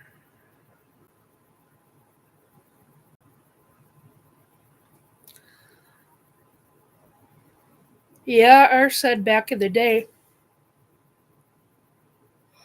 Um, back in the day had a lot of gifts from other family members. Would have one or two gifts from mom and dad, but a lot of gifts from other family members or friends. So, um, and how can you make food stretch? That's the other factor on it. Um, One of the things that I just recently talked about with somebody was, even if you're doing cheeses, and getting cheese on discounts and stuff like that, um, you can freeze if you've got a freezer. You can freeze cheese. It's good for putting in casseroles, and I'm saying it like that because it's the kind where you put something in the oven or you put it in a toaster oven if that's what you've got, or something like that, because it doesn't make for good slicing cheese after it's been frozen, but it makes it really good for uh, like shredded cheese or pudding over, because some cheeses will get crumbly depending upon the manufacturer and all name brand of the manufacturer and all of that. We used to freeze. My mom and I used to freeze milk. We used to freeze bread.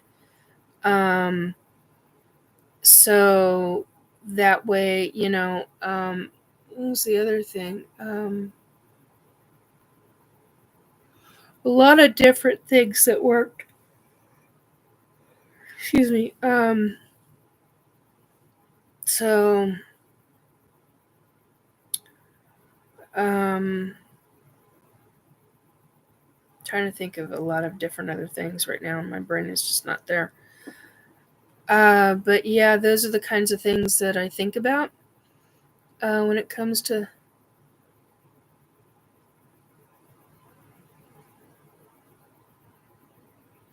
Really? Beth, what city are you in, or what state are you in? I do not remember. Um,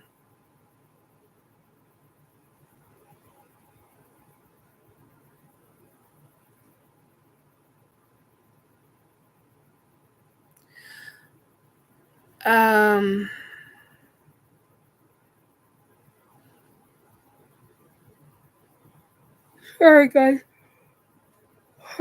um,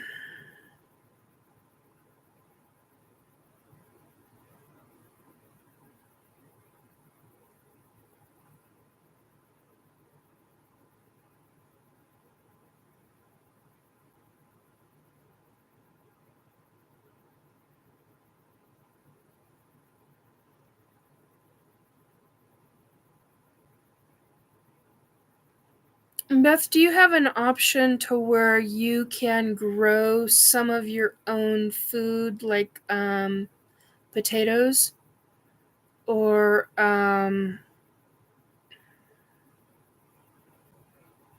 maybe carrots, or things like that? If you've got a grow light, uh, and some soil in a pot that can be indoors, um, that might help. That's something else that I've been known to do back in the day. That was a major. Um,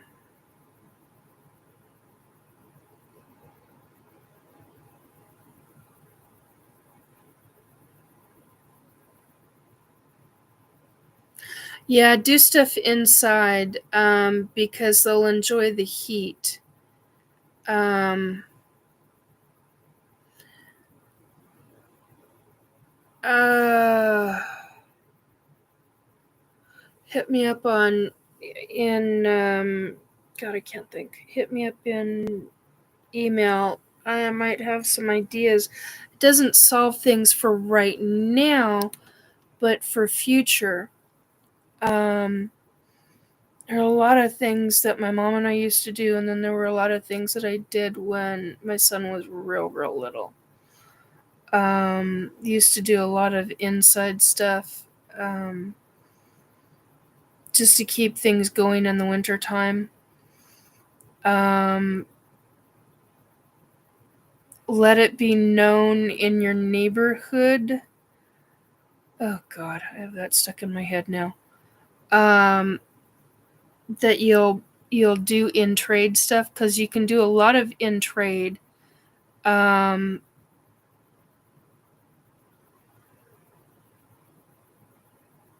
so yeah, that might be an option. Um, but that also comes down to how well do you know your neighbors? What are they like? Um, are they willing to do in trade? Oh, the other thing is to look. I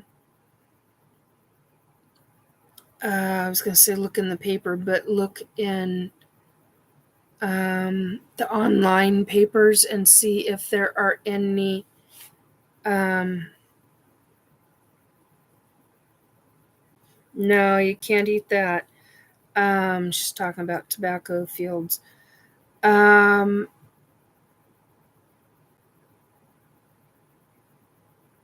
no, you're dealing with root weevils too, if I remember right. If you're dealing with those, oh my God, excuse me. Sorry. So yeah, it. What the hell?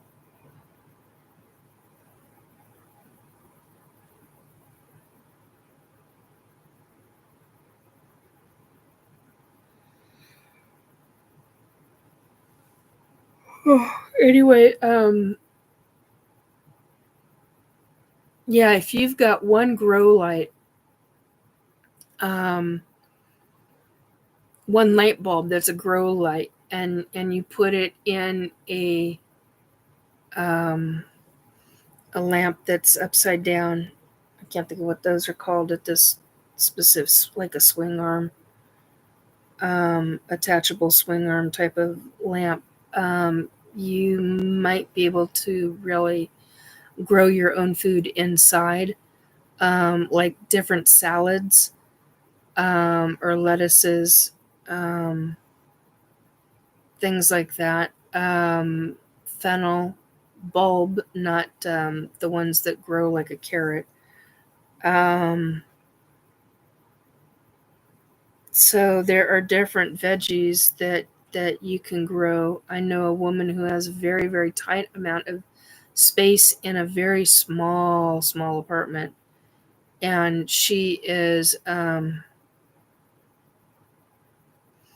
well, there's so many different. I mean, the light that I've got over here is considered a grow light, but it's a daylight. It's literally classified as a daylight light bulb. The difference is that you want to stay away from what they're doing now, which is BS in my personal opinion. And what companies are now doing is they're putting in um oh no.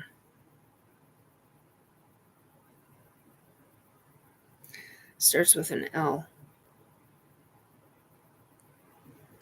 LED. They're putting in LEDs and calling them grow lights. Well, you're not getting true broad spectrum light. That is a gigantic no-no, because then you're not going to be able to have um, full spectrum, broad spectrum daylight light where you can actually grow things, and where it will stop the SAD, seasonal affective disorder, um, and where it can, because my apartment, quite bluntly put, is because it's a basement apartment. Um, you have light. Don't get me wrong, but on real cloudy days or real rainy days, it gets dark in here, even if you have all the curtains open. And so I'm like, okay, so the way to deal with that is to put in two bulbs, one in each, and they're bright. They're only 40 watts, if I remember right, but they are a true white light.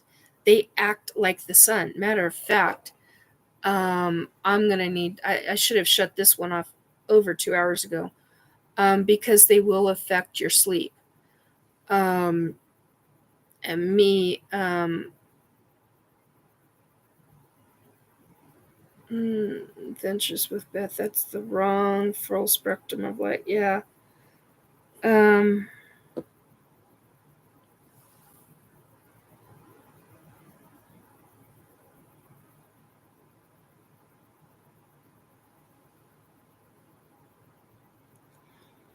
yeah.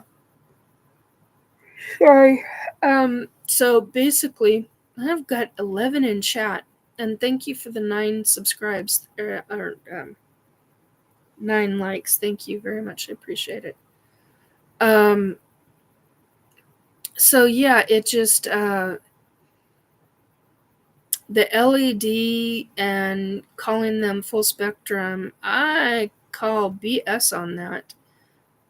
They may be able to scientifically prove that it's full spectrum. You're not having a true daylight bulb. I've put them side by side. And the price difference, there's the other thing. So a LED full spectrum will cost you $7. A true broad spectrum, full spectrum daylight light bulb will be anywhere between $15 to $25, depending upon the brand you buy. And so, yeah, it gets to be on the expensive side. But one daylight light bulb, I am here to tell you, you can do a serious amount of growing veggies with one daylight light bulb. So it's kind of a big deal, and I know I just went on and spattered off on all of that, but I've been where Beth is at. I understand that really, really well. And there are a lot of different things that we used to, Mom and I used to get meat on sale and freeze it, pack it a specific way, and wrap it and pack it and freeze it a specific way, and you would make very specific things out of stuff to stretch the food out. And now there are so many different ways of creating protein.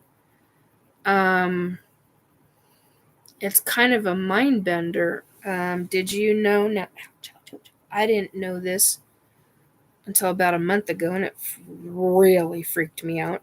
And then I came across somebody who actually knows about it, and they do it, and I was like, kind of horrified.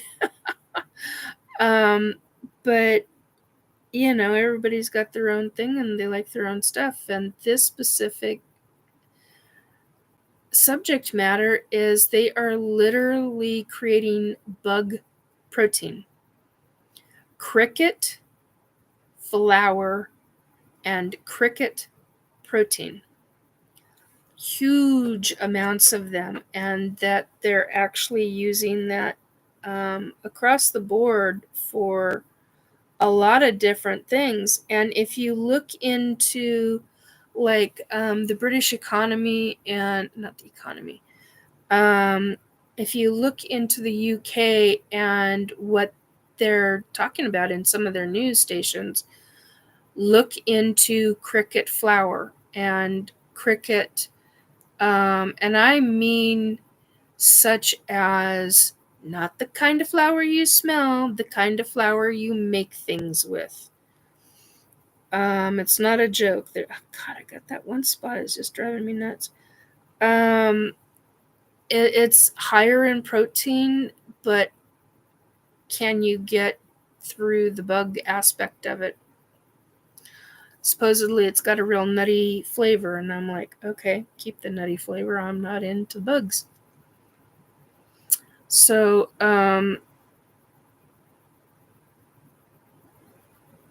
that, and what was it? It was something to the effect of don't eat it if you're allergic to shellfish. That was the other thing. That's what I remember reading from all the different articles. That's the number of things that they talked about. It's fascinating. But they're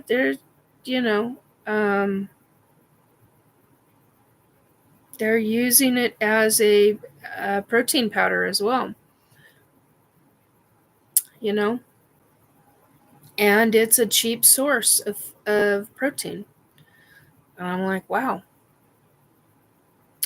it's amazing. It's not my thing, but it is apparently somebody's. So,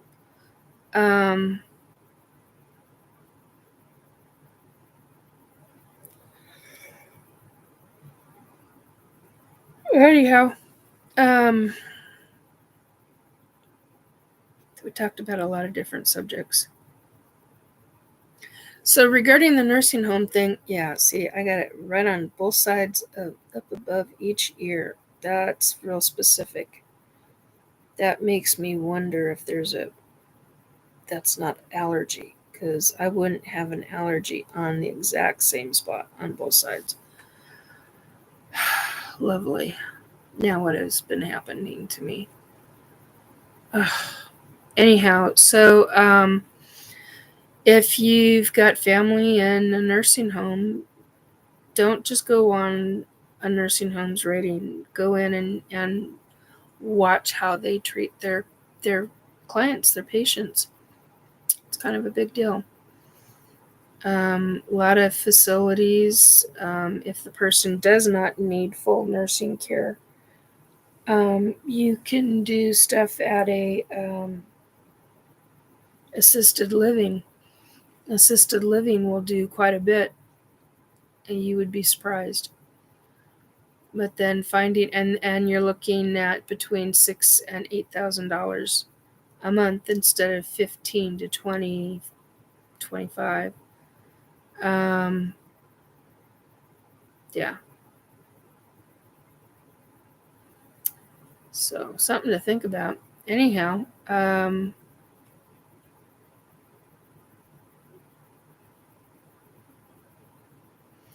that's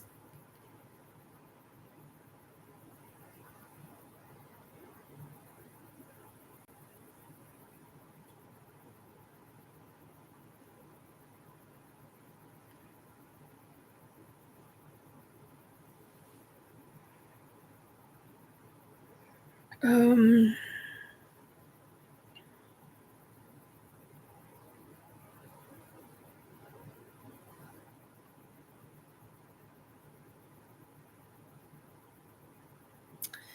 by Sovereign. Anyway, so that those are the, we talked spirits, we talked ETs. And that's the other thing. I've seen pictures of ET in the last week and a half, 2 weeks. I've seen pictures of ETs, and I'm like, well, I've seen that, I've seen that, seen that one, that one. Nope, nope, nope, nope, nope. Oh God, yes, I know that one. I know that one well. Now, if you make the nose bigger on this one, or if you make the nose tinier on this one, then you got it. If you make the eyes blue on this one instead of brown or black, then then it would fit. So it's fascinating to me because I've always said I've come across and met uh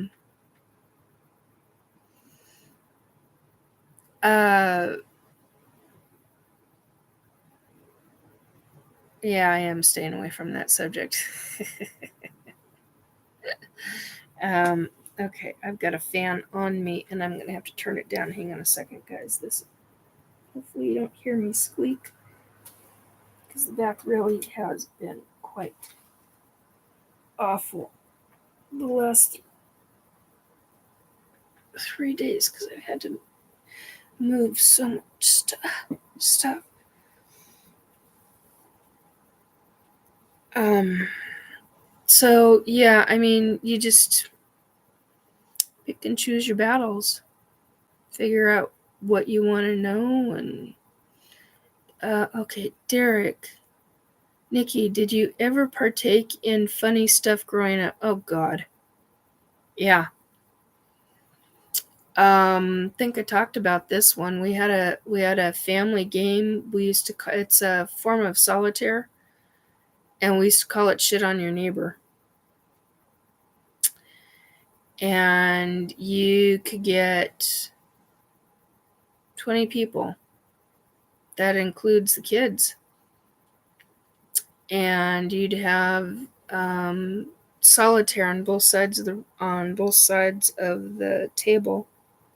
You'd have 5 or 6 tables going, and people would play on other ace cards going up in the center. And so like these four would play these against each other, these four would play against each other, these four, and all the kids had a part. All the little kids had a part. Even the teenagers, because you would be doing the one with the excess deck, and the adult would be doing the display of the so we did stuff like that.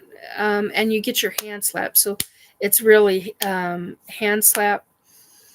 It was called a couple of other things, but my family used to call it "shit on your neighbor." Yeah, we had a lot of fun with that. We had a Skittles board, which was a game. Actually, it was a real game of skill. Um, Used to do a lot of camping. Used to do a lot of hiking. Um, Funny regarding uh, try walking across a creek and you fall in. I mean, those are actually really funny. Um, I just brought back a lot of memories. Um, or weird shit. You're going up a river in a boat with a motor on it, and you've got a dog. You've got a small dog who is on a leash, and the leash is tied to the boat because otherwise the dog will jump out of the boat. Sure as shit is stinky. Dog jumps out of the boat, and you're like, well, what the hell are you doing in there?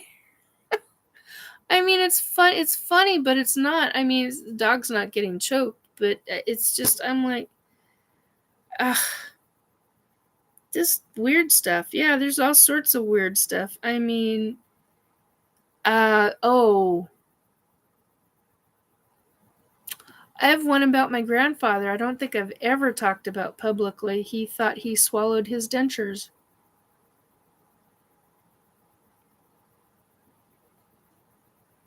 Yeah, that was one for the record books in my family. I was like, I mean, he wasn't senile. He didn't have Alzheimer's. He didn't have dementia. None of that. Oh my God. Then there was a time where he thought he saw a UFO. Both he and my step grandmother, they swore they saw a UFO. Me being the science oriented, I'm like, okay, let's figure this out. Did he really see a UFO? Was it pareidolia, or was it something hokey that, and that's what it was. Um, it's but he swore, I mean, he I'm like, Grandpa, I would have loved for you to have seen a UFO. I would have loved it, completely loved it. Unfortunately, it was a specific kind of light coming through a specific window that had all kinds of it was distorted window, very specific way. Um,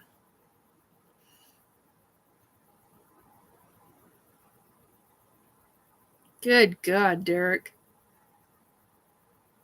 Yeah, so we never found anything like that. We found dog bones and stuff like that when I was a kid, but nothing to that extent. Um, but yeah, those were our funny things. Another one is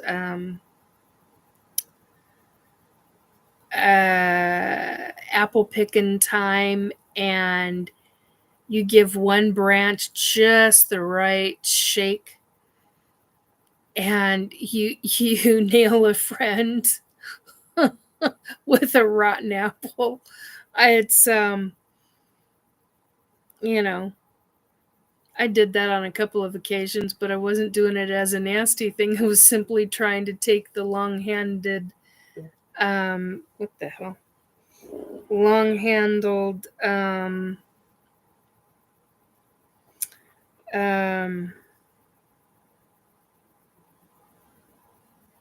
stick with the cup and the hook on it. Um and pulled trees, but you're screwing with the branches so much that, here it is. Um yeah, it gets interesting. Gets very, very interesting, and they have the rotten apples falling on them, and it's like, no, no, no, no. So anyhow, messenger, yeah, there we go. So what makes life fun? um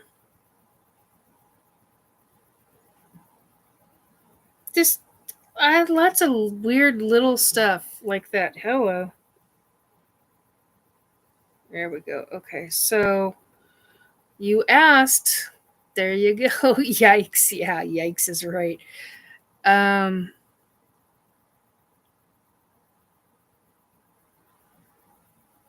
oh, good to know. Um, I'm trying to think of other funny stuff.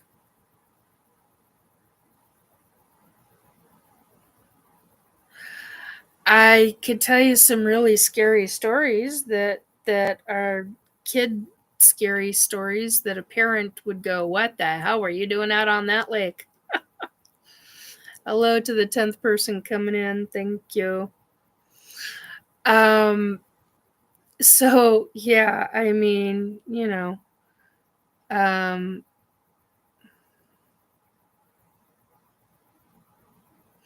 I think that was someone's child. Yeah.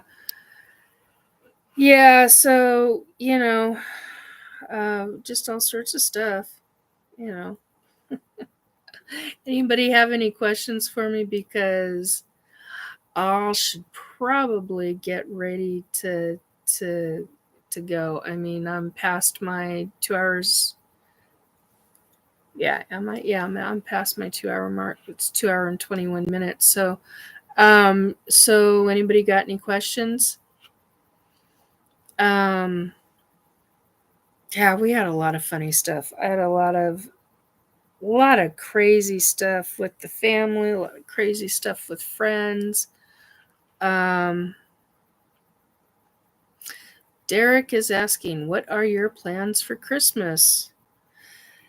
Don't actually have plans for Christmas.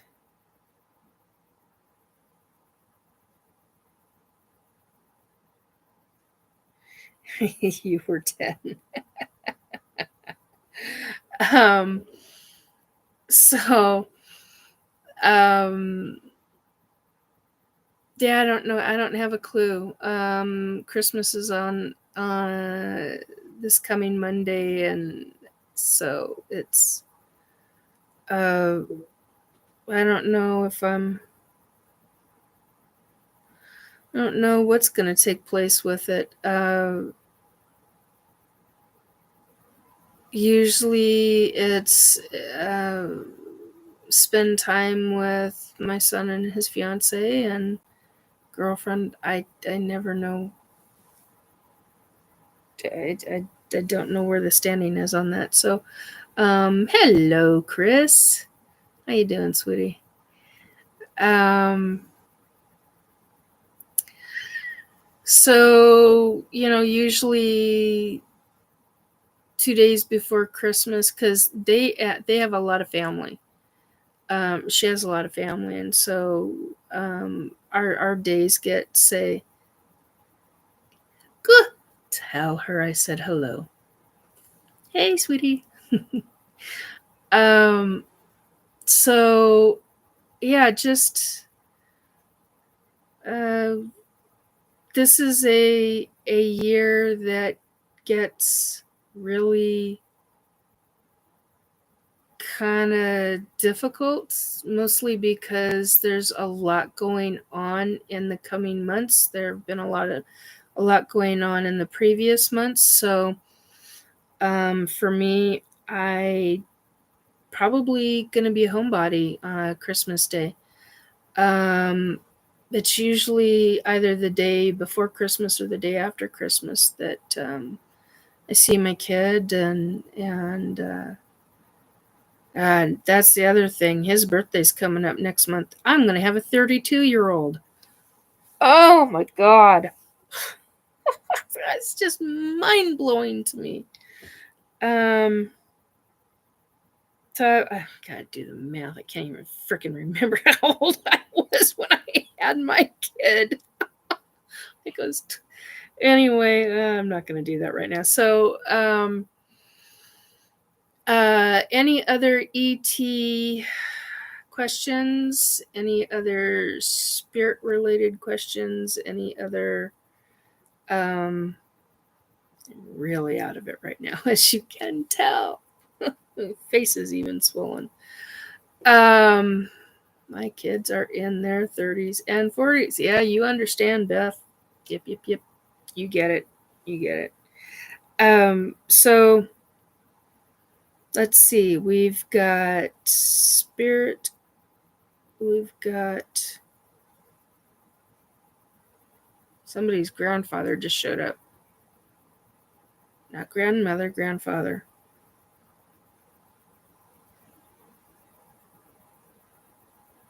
Is that the same feeling that I had from before?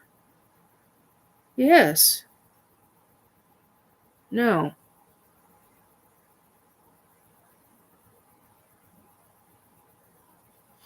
And they're gone now. Oh, quit making gurgly sounds. So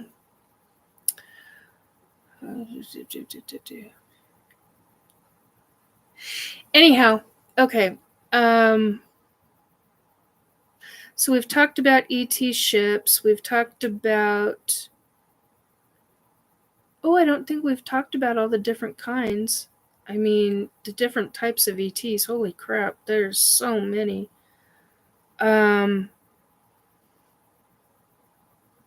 There are over 2,700 that I am aware of. That's a lot of ETs. That's a lot of races of ETs. Not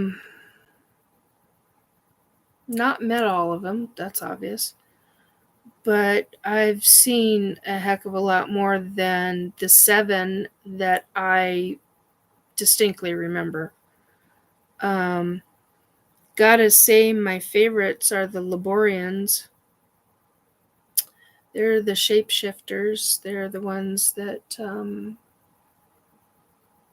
their nails retract when they shapeshift.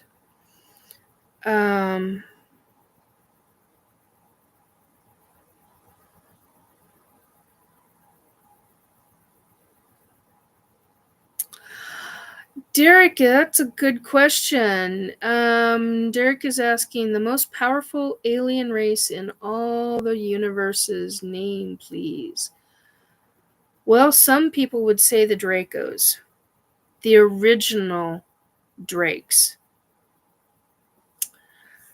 There is a race of ET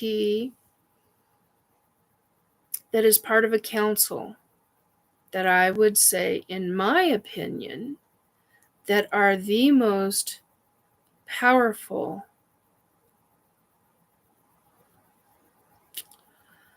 race of beings. So I'm going to call them that. Some people would call them ET. I don't actually remember what their title is, what they're called. But there's 4 of them. Really freaking okay. I'm getting in trouble. Wow. Okay. Back off. Okay. Someone didn't like me talking about that. Wow. That got intense fast. I am really wide awake now.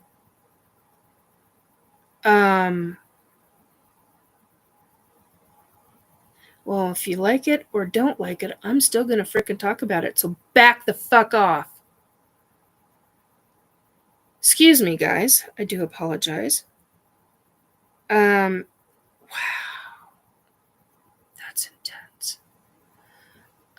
Okay, so basically, there is a race of being. I don't know what they are. I can describe what they look like, but I'm not going to. It's just it's too difficult to describe. And the funny thing is, what creeps me out is they, movies, it just, Hollywood just irritates the Jesus out of me sometimes. Because there are things in Hollywood movies that I'm like, how'd they come up with that one? There are races of ETs in certain movies that are real types of ETs, folks. Boy, I'm wide awake. Somebody literally just put me into a higher consciousness state that now that pisses me off. I needed to go to bed tonight.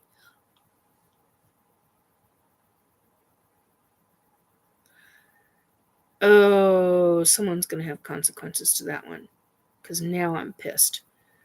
Wow.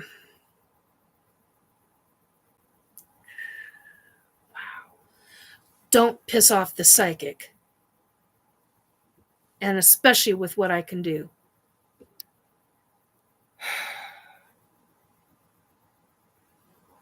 I'm going on close to 24 hours, folks. Yeah, that's not cool. All right. So there's a race of four beings. They are part of a council out in I don't remember what the council is called. It's a specific council. They head up massive amounts of galaxies. I don't know if you've ever heard anybody else talk about this before, folks. Um,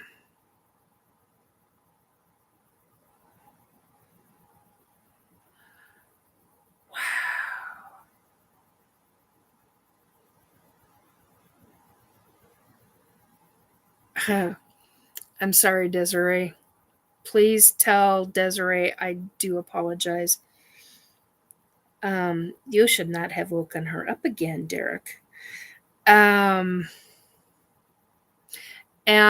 I've got your little one, your 4-year-old. I've got her name written down, so she will be in my prayers. You need to back the F off right now.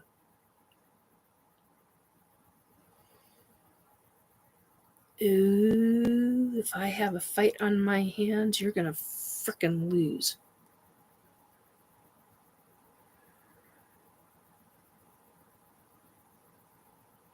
Oh, I'm getting pissed.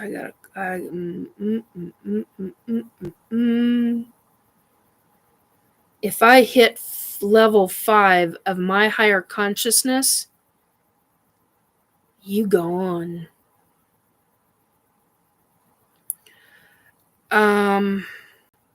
Sorry, folks.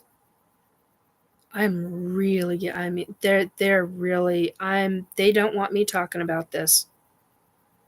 Tough tits. So it's a council of 4. Govern. I'm literally being told by somebody else they govern. They govern the multiple. I just got the word told. I just got the word universes. Multiple universes. Yeah, I keep galaxies is too small. I knew it was too small.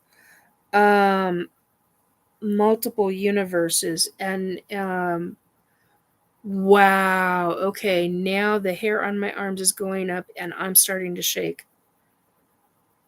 That is not blood sugar related.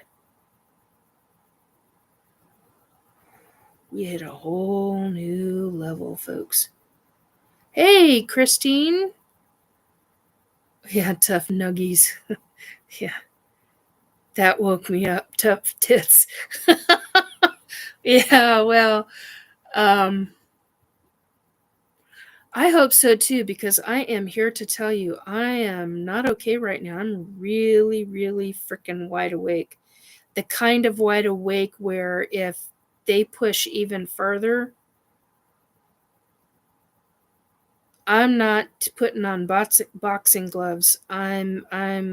This is, we're talking an old school, gnarly takedown, hand to hand combat, and it's. I mean, even my back, the muscles in my back Fuck. Sorry guys. You are witnessing Nikki trying to calm down. Because on one level, I'm being attacked, and on another level, it's a totally different. Wow. Yeah, put up your shield. Yeah, I haven't.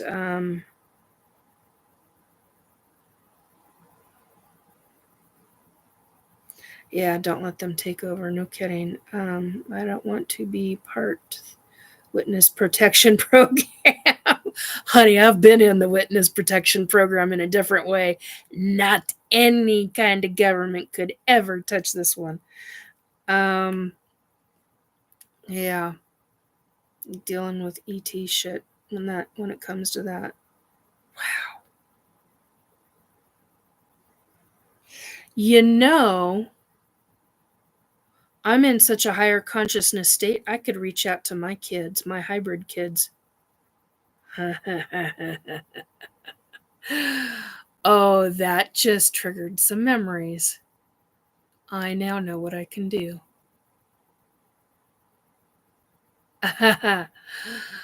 Oh, you're gonna get your ass in a knot. Wow. Okay, and I am rolling around. This metal is getting hot. The energy that I'm rolling this piece of metal around like this, it's actually, and it would be very hard normally for me to bend this. It's actually getting hot.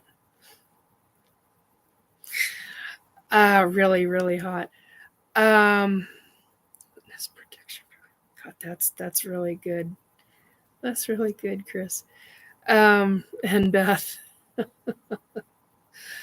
Anyway, wow.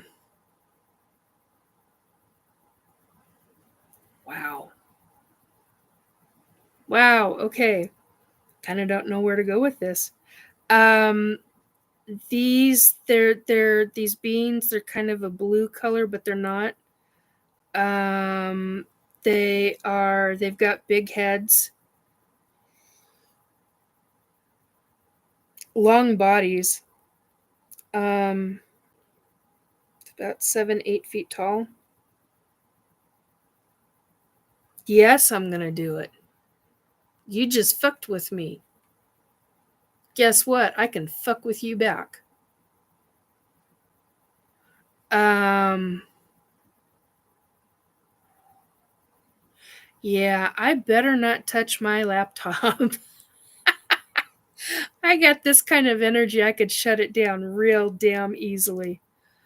Um, and I better not touch my phone either. Uh, buttons pushed, time blast off. Yeah, yeah, they push buttons, all right. Um, and my electrolytes, when I get like this, my electrolytes are going to go off the freaking charts. Um, I got water. Oh, I got Oh, God, I don't know. Can I access them? Yes, I can access them. Good. They're in a bag. Oh, man. Now I'm getting lightheaded. You're gone. Oh, God. Anyway, pink Gatorade. Yeah, I use Propel. Although I know somebody that does other things, and I'm like, well, aren't you just the smarty pants? I want that kind of electrolytes. Oh, shit. Anyway, damn. Mm. Actually, now that I think about it, they're the second person that I know that does that. Just totally didn't think about that until just the second. Anyway, I have a family member who. Okay, shut up, Nikki. Anyway, safety security measures. Shut the mouth on that. All right, so ETs. These form of ETs. Hierarchy beings. And they are a form of a hierarchy being. But they're also ET. Um, 7 to 8 feet tall, very thin. Reminds me of what the hell is the Star Wars movie? Um, the ones that made the clones. You know, f balls. Um, back off.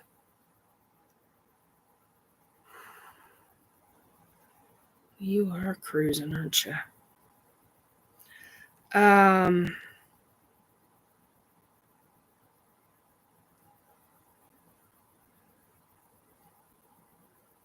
I'll get to the chat in a minute. I just saw it out of my peripherals scrolling up.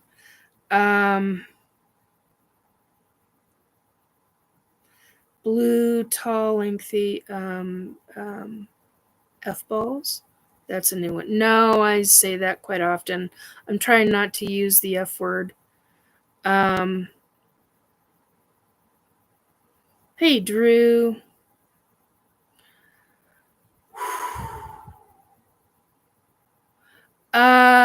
What flavor is good? I like the peach, but peach is hard to come by. Grape is too artificial. The wild cherry is okay. It's doable. Stay away from orange if they ever do the orange again. Ouch. Um, watermelon is really good. I'm a stickler when it comes to anything watermelon. It's got to actually freaking taste like real watermelon and not artificial crap. The Propel watermelon is pretty good. Um, it's Propel Zero.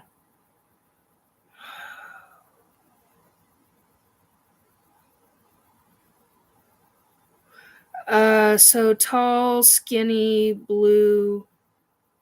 Well, it's a version of blue. I just don't know what it's like a really light pale version of blue. But they've got big heads.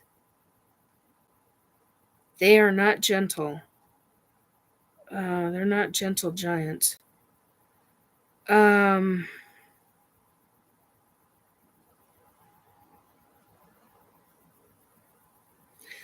yeah, energy's starting to come down and I'm starting to shake on the inside now. Oh, isn't that just fun? Um, Still really pissed though.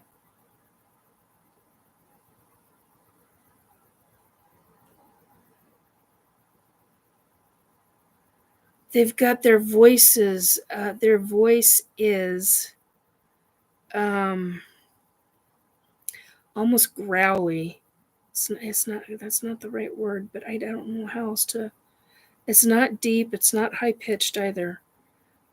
Stop it, buddy. Knock it off. Um,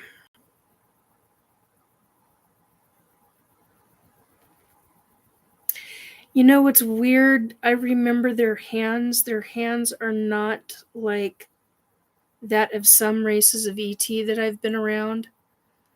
Um, there's a race of ET that I have been around. Well, I guess they're called the tall grays. They're 7 feet tall. Their fingers are really long and super skinny. Reminds me actually of the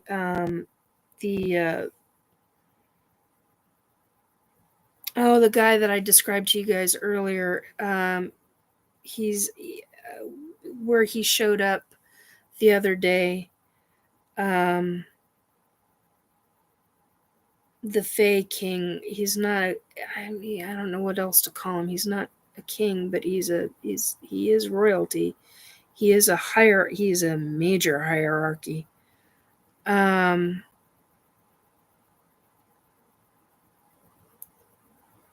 their fingers remind me of the way his hands are. Well, the tall grays anyway. But this race of being, this race of ET hierarchy, whatever. This Council of Four. Um, Back off. Every time I say it, I'm going to say it over and over again. Council of Four. Council of Four. Bite me.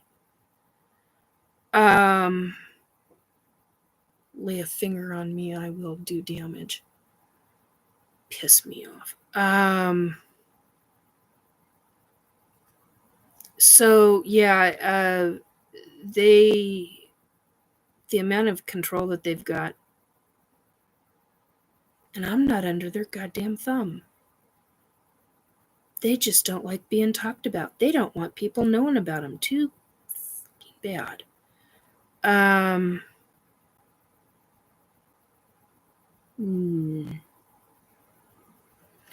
Yeah, I'm getting telepathic communications now. Put sanctions on me, whatever. No, I don't fall for that shit. There are things I can do about you to protect myself. It's a little different protecting myself from certain races of ET.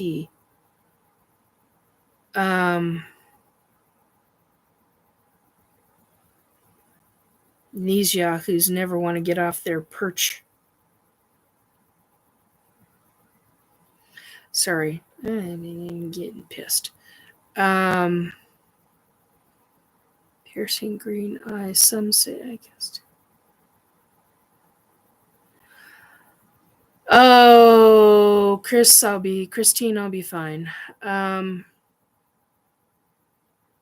just gotta come down proper. Oh, stop it, stomach. I have a brownie.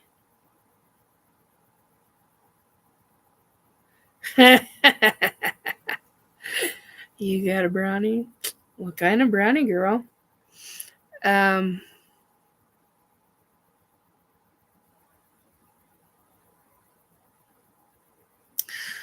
Yeah, I never really believed that the Pukwudgie was real, Beth. But when my dad combined with a number of other spirits told me the Pukwudgie was real, I lost my shit. I was like, are you kidding me? What? Are you kidding me? This is crazy stuff, man. Crazy, crazy stuff.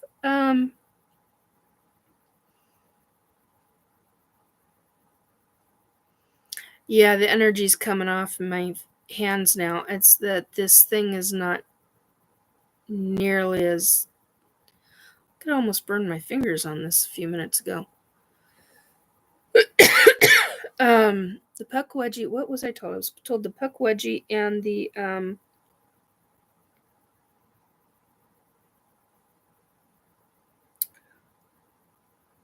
wasn't Dogman. I knew Dogman was real. God,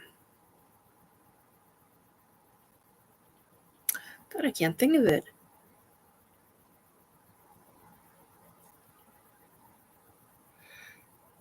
Gugways, yeah.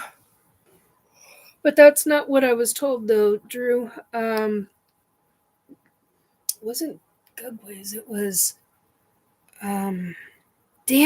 I really wanted to say it, too.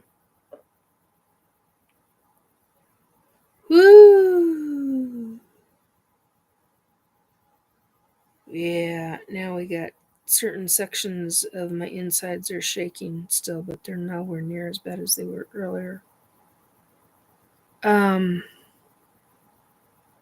my god, I'm sorry, guys. I can't think of what it's called. Pukwudgie, and I mean, it just totally threw me. Fudge balls. Can't remember who it is.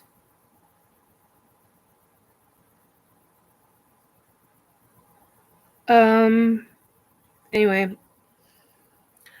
So, any last questions? Derek, you've always had some interesting questions. Sovereign has too. The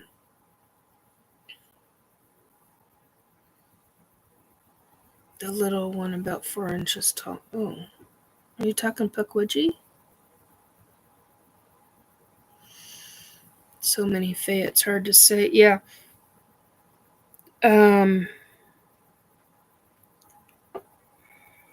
Crap. Sure enough, when you want to find out, it's going to end up. Ugh, anyway. Dogman. Sasquatch. No. Bugger. Okay, yeah, I am coming down. I can feel it. I'm still in a form of higher consciousness, but it's not the upper echelon, upper realms of it. It's because they're leaving me alone. I can feel it. The people, yeah. Yeah, that's what I was thinking, was about 30 inches tall. Because they're not a full yardstick tall. And man, do they have almost a bizarre, well, to me, it's a bizarre look. And I say that, and I've seen some pretty weird, I even seen Dogman. I've seen I've seen the Laborians who have shapeshifted right in front of me. Well, let me tell you, that's a mind bender. That is truly, truly, truly a mind bender to see something in front of you in physical form literally change right in front of your eyes. Oh my God, talk about a mind bender. I thought I was going, I honestly, I thought I was going nuts. I thought I was losing my mind. Even after I had experienced all the ET stuff and all the, I was like, wow. Then I was like, can I feel your hands? Still had fur on his hands. And the claws were retracted into the end, and the Lyrans, their claws, their feline claws, they stay there. They stay that way. But not the Laborians. So, anyway, I... Oh, time jumping. That's what we were talking about earlier that I wanted to mention again. So I know my body knows that I have been in different levels,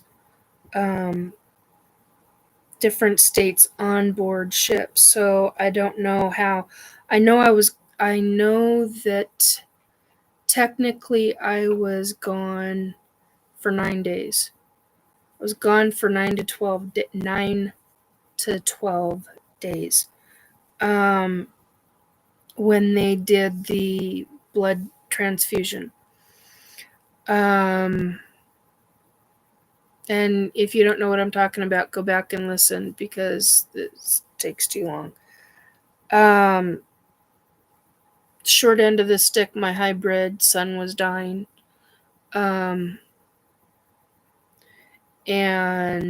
they needed to do a blood transfusion, and they came and got me on an emergency basis and told me exactly, in consciousness like I am now, told me, your son's dying. We need your blood. You need to come with us. And I was like, take me to him now. Now. To my baby boy. I don't give a shit if he's hybrid or not. He's my kid. You do anything for your kid. And I gave my blood. Every effing drop of it. And it took them quite some time to... there's a way that they do the blood, because I remember waking up on the table. I remember going... I remember laying down and I wasn't out. They literally immobilized my body and I was still consciously awake. And I remember going through, they didn't take me up and through the wall and out that way. They literally, that was the night that I knew I went through all 3 levels of this apartment building. Yeah, I have said that before. Um, which is weird because it must have been like I was in a bubble because I do not remember any sound. There was no sound, no cold, no nothing, and I was not in my clothes. Oh, I just got told yes, I was. I don't remember being in my clothes because usually when I'm taken butt ass naked. Um, and I know I was gone for that length of time, and my body felt it. I mean, I was the sensation of time on, and my body has a really good clock on it regarding time. I'm usually, if I've been asleep for more than 12 hours, I can tell you almost to the minute, um, or I have been able to in the past. I've been that good on my time. Um, Sometimes within a half an hour, but I mean that's really unusual for me. It's usually within a couple of minutes. Under 5 minutes. Um, so that gets real interesting, and it kind of freaks some people out, to say the least. Um, God, see, this is one spot, and it's on both sides of my head. That to me is not.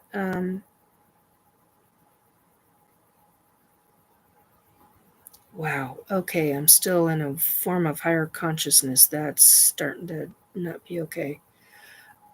So yeah, so I was out, and I woke up on the table, and he was on another table, not very far from me, and they were literally doing something with my blood, draining a huge chunk of it at a time and giving it to him, and somehow there were things that I can't even describe that were attached to me. Um, it wasn't like needles. There were no. Um,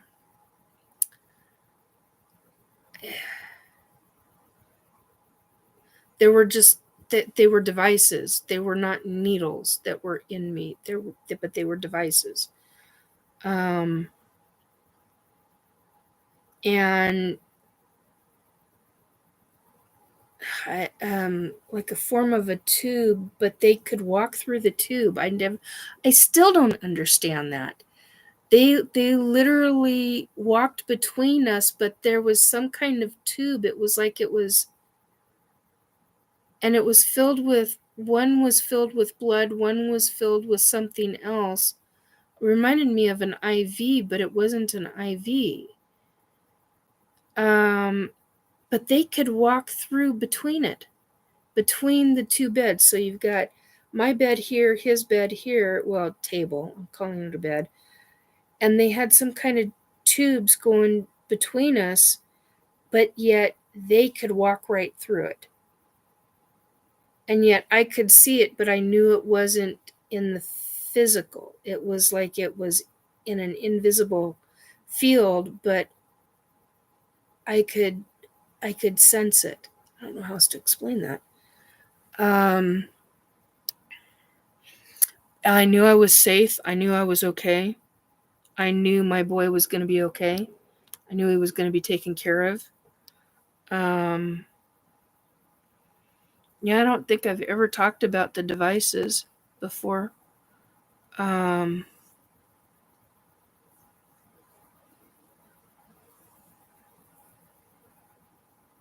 yeah, ran it in circle. Adventures with Bess, she's saying they processed it through him and back to you. Ran it in circles to both of you. Yeah, that's exactly what they did. Um, so that's what I saw. Why did I say that? That's what I saw. Yeah, that's I'm probably projecting right now. And if I am, I do apologize.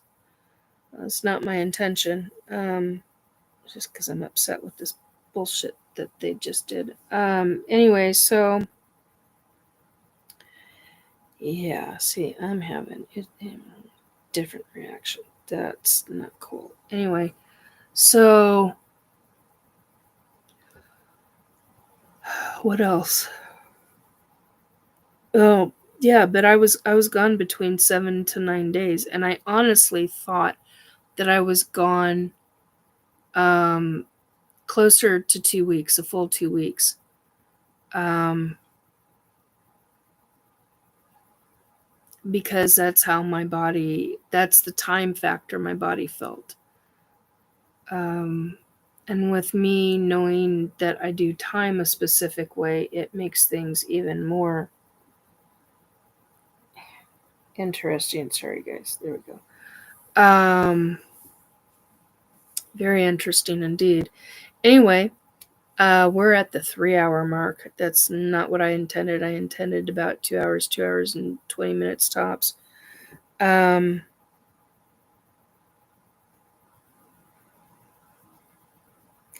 I just got told they couldn't touch me. Well, that's interesting. I wonder why.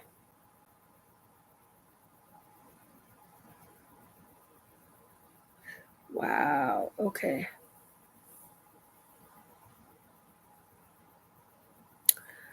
Um,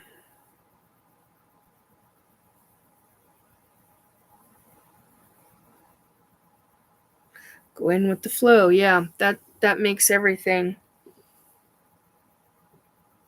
interesting. Um,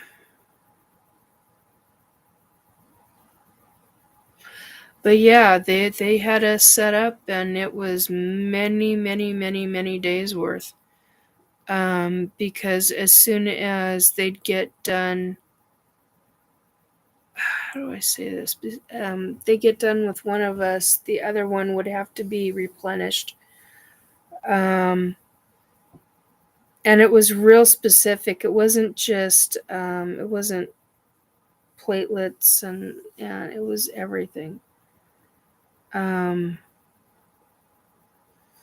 and when they brought me back, I got very sick. They're like, this is what you need to do for yourself. You've had quite the experience. And I remember looking down, and I had IV marks that were starting to go away pretty quickly. I did get pictures of those. Because they don't look like any normal puncture marks that we would have for an IV. Um, so there's that aspect of it. Medically, I find that fascinating. Their medical stuff is so much more advanced. Oh my god, crazy advanced stuff. Anyway, I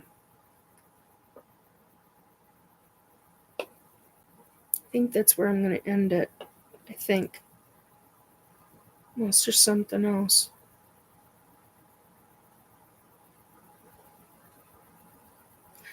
No, I think that is it because I'm awake, but I could conceivably fall asleep.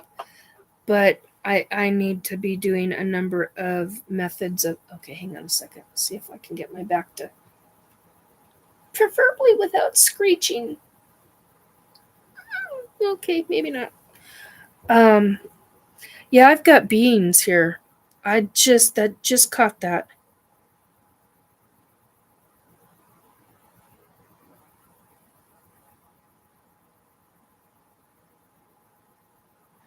Interesting.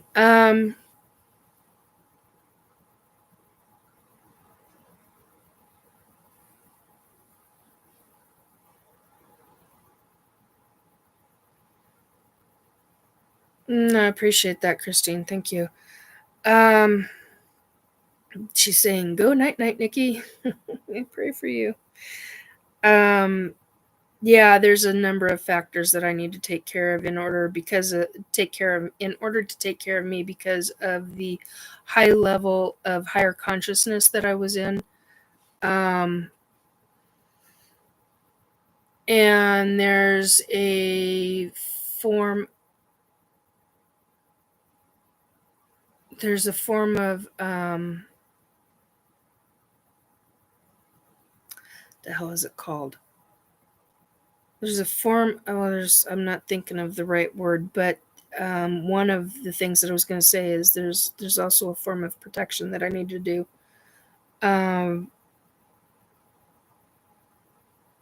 And I'm still in higher enough consciousness that I have already reached out to my kids while we're doing the live, while I'm doing this live with you guys. So we'll see what happens with that.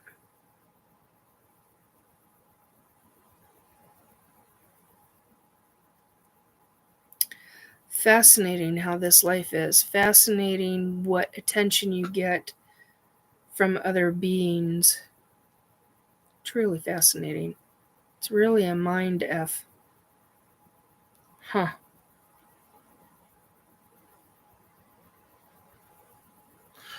We are not of this earth. What an interesting statement to say.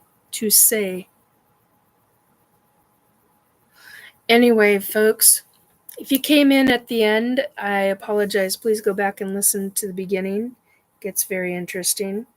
There's been a lot of things talked about tonight. We're at 3 hours and 6 minutes, and I need to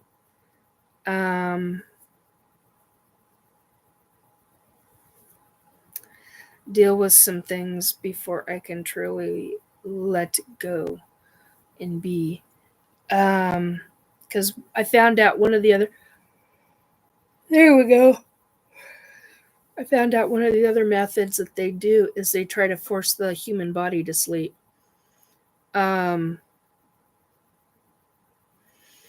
And they will literally make it seem like it is you doing it when it's them. So just an FYI. I've had that happen too. Boy, is that a pisser. I've actually fought them on that.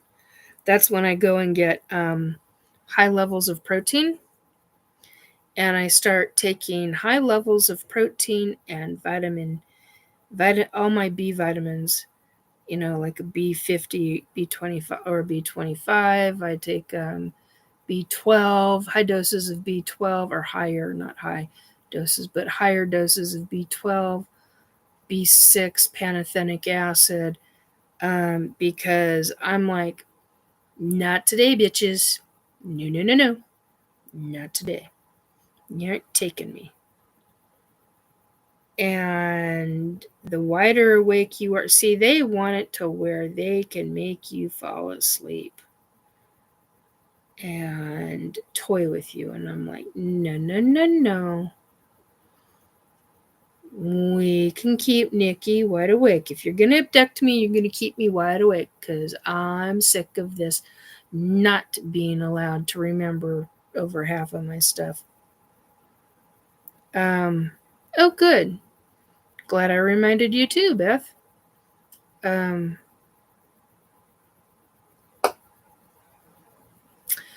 you said you were up for 24 hours, so maybe this is you? What do you mean? What do you mean, Christine? Yeah, we're on. Actually, we're at the 24-hour mark.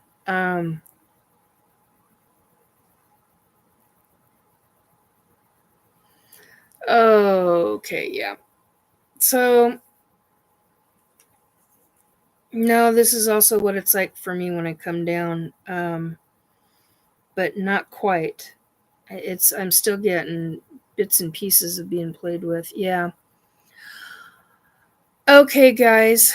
On that note, it is definitely time for me to go. I hope you have a beautiful, like I said before, I hope you have a beautiful holiday. I hope my internet and tech issues stay good so that I can continue doing my Wednesday night lives. I may change it to Thursday nights. I don't know. Well, technically they'd be Friday mornings, but whatever.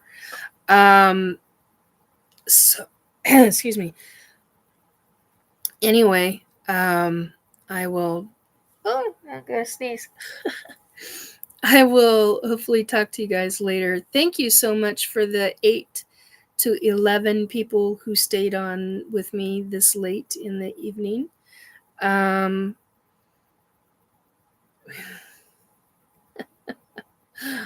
and hi, Neil Warden. Yes.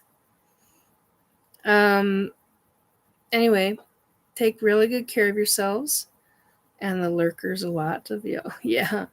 Um, take very, very good care of yourselves. Remember to give yourself some love and care. Love, care, and understanding, and be your own guidance. Um, stay safe. Play. Lots of play. Lots and lots and lots of play. Have a lot of fun. Um, be one with each other if you can. Um, take very, very good care of yourselves. And I wish you a Merry Christmas if you celebrate Christmas. Happy Hanukkah. Happy Kwanzaa. Happy Ramadan. And any others that I missed, I hope you have a blessed and a beautiful holiday. On that note, take very good care. Thank you, Christine. On that note, take very, very good care. And hopefully, I will see you next week. God bless, Godspeed, and blessings to you guys. Take care, folks. Bye. Thank you. Like, share, and subscribe. Bye, guys. Good night.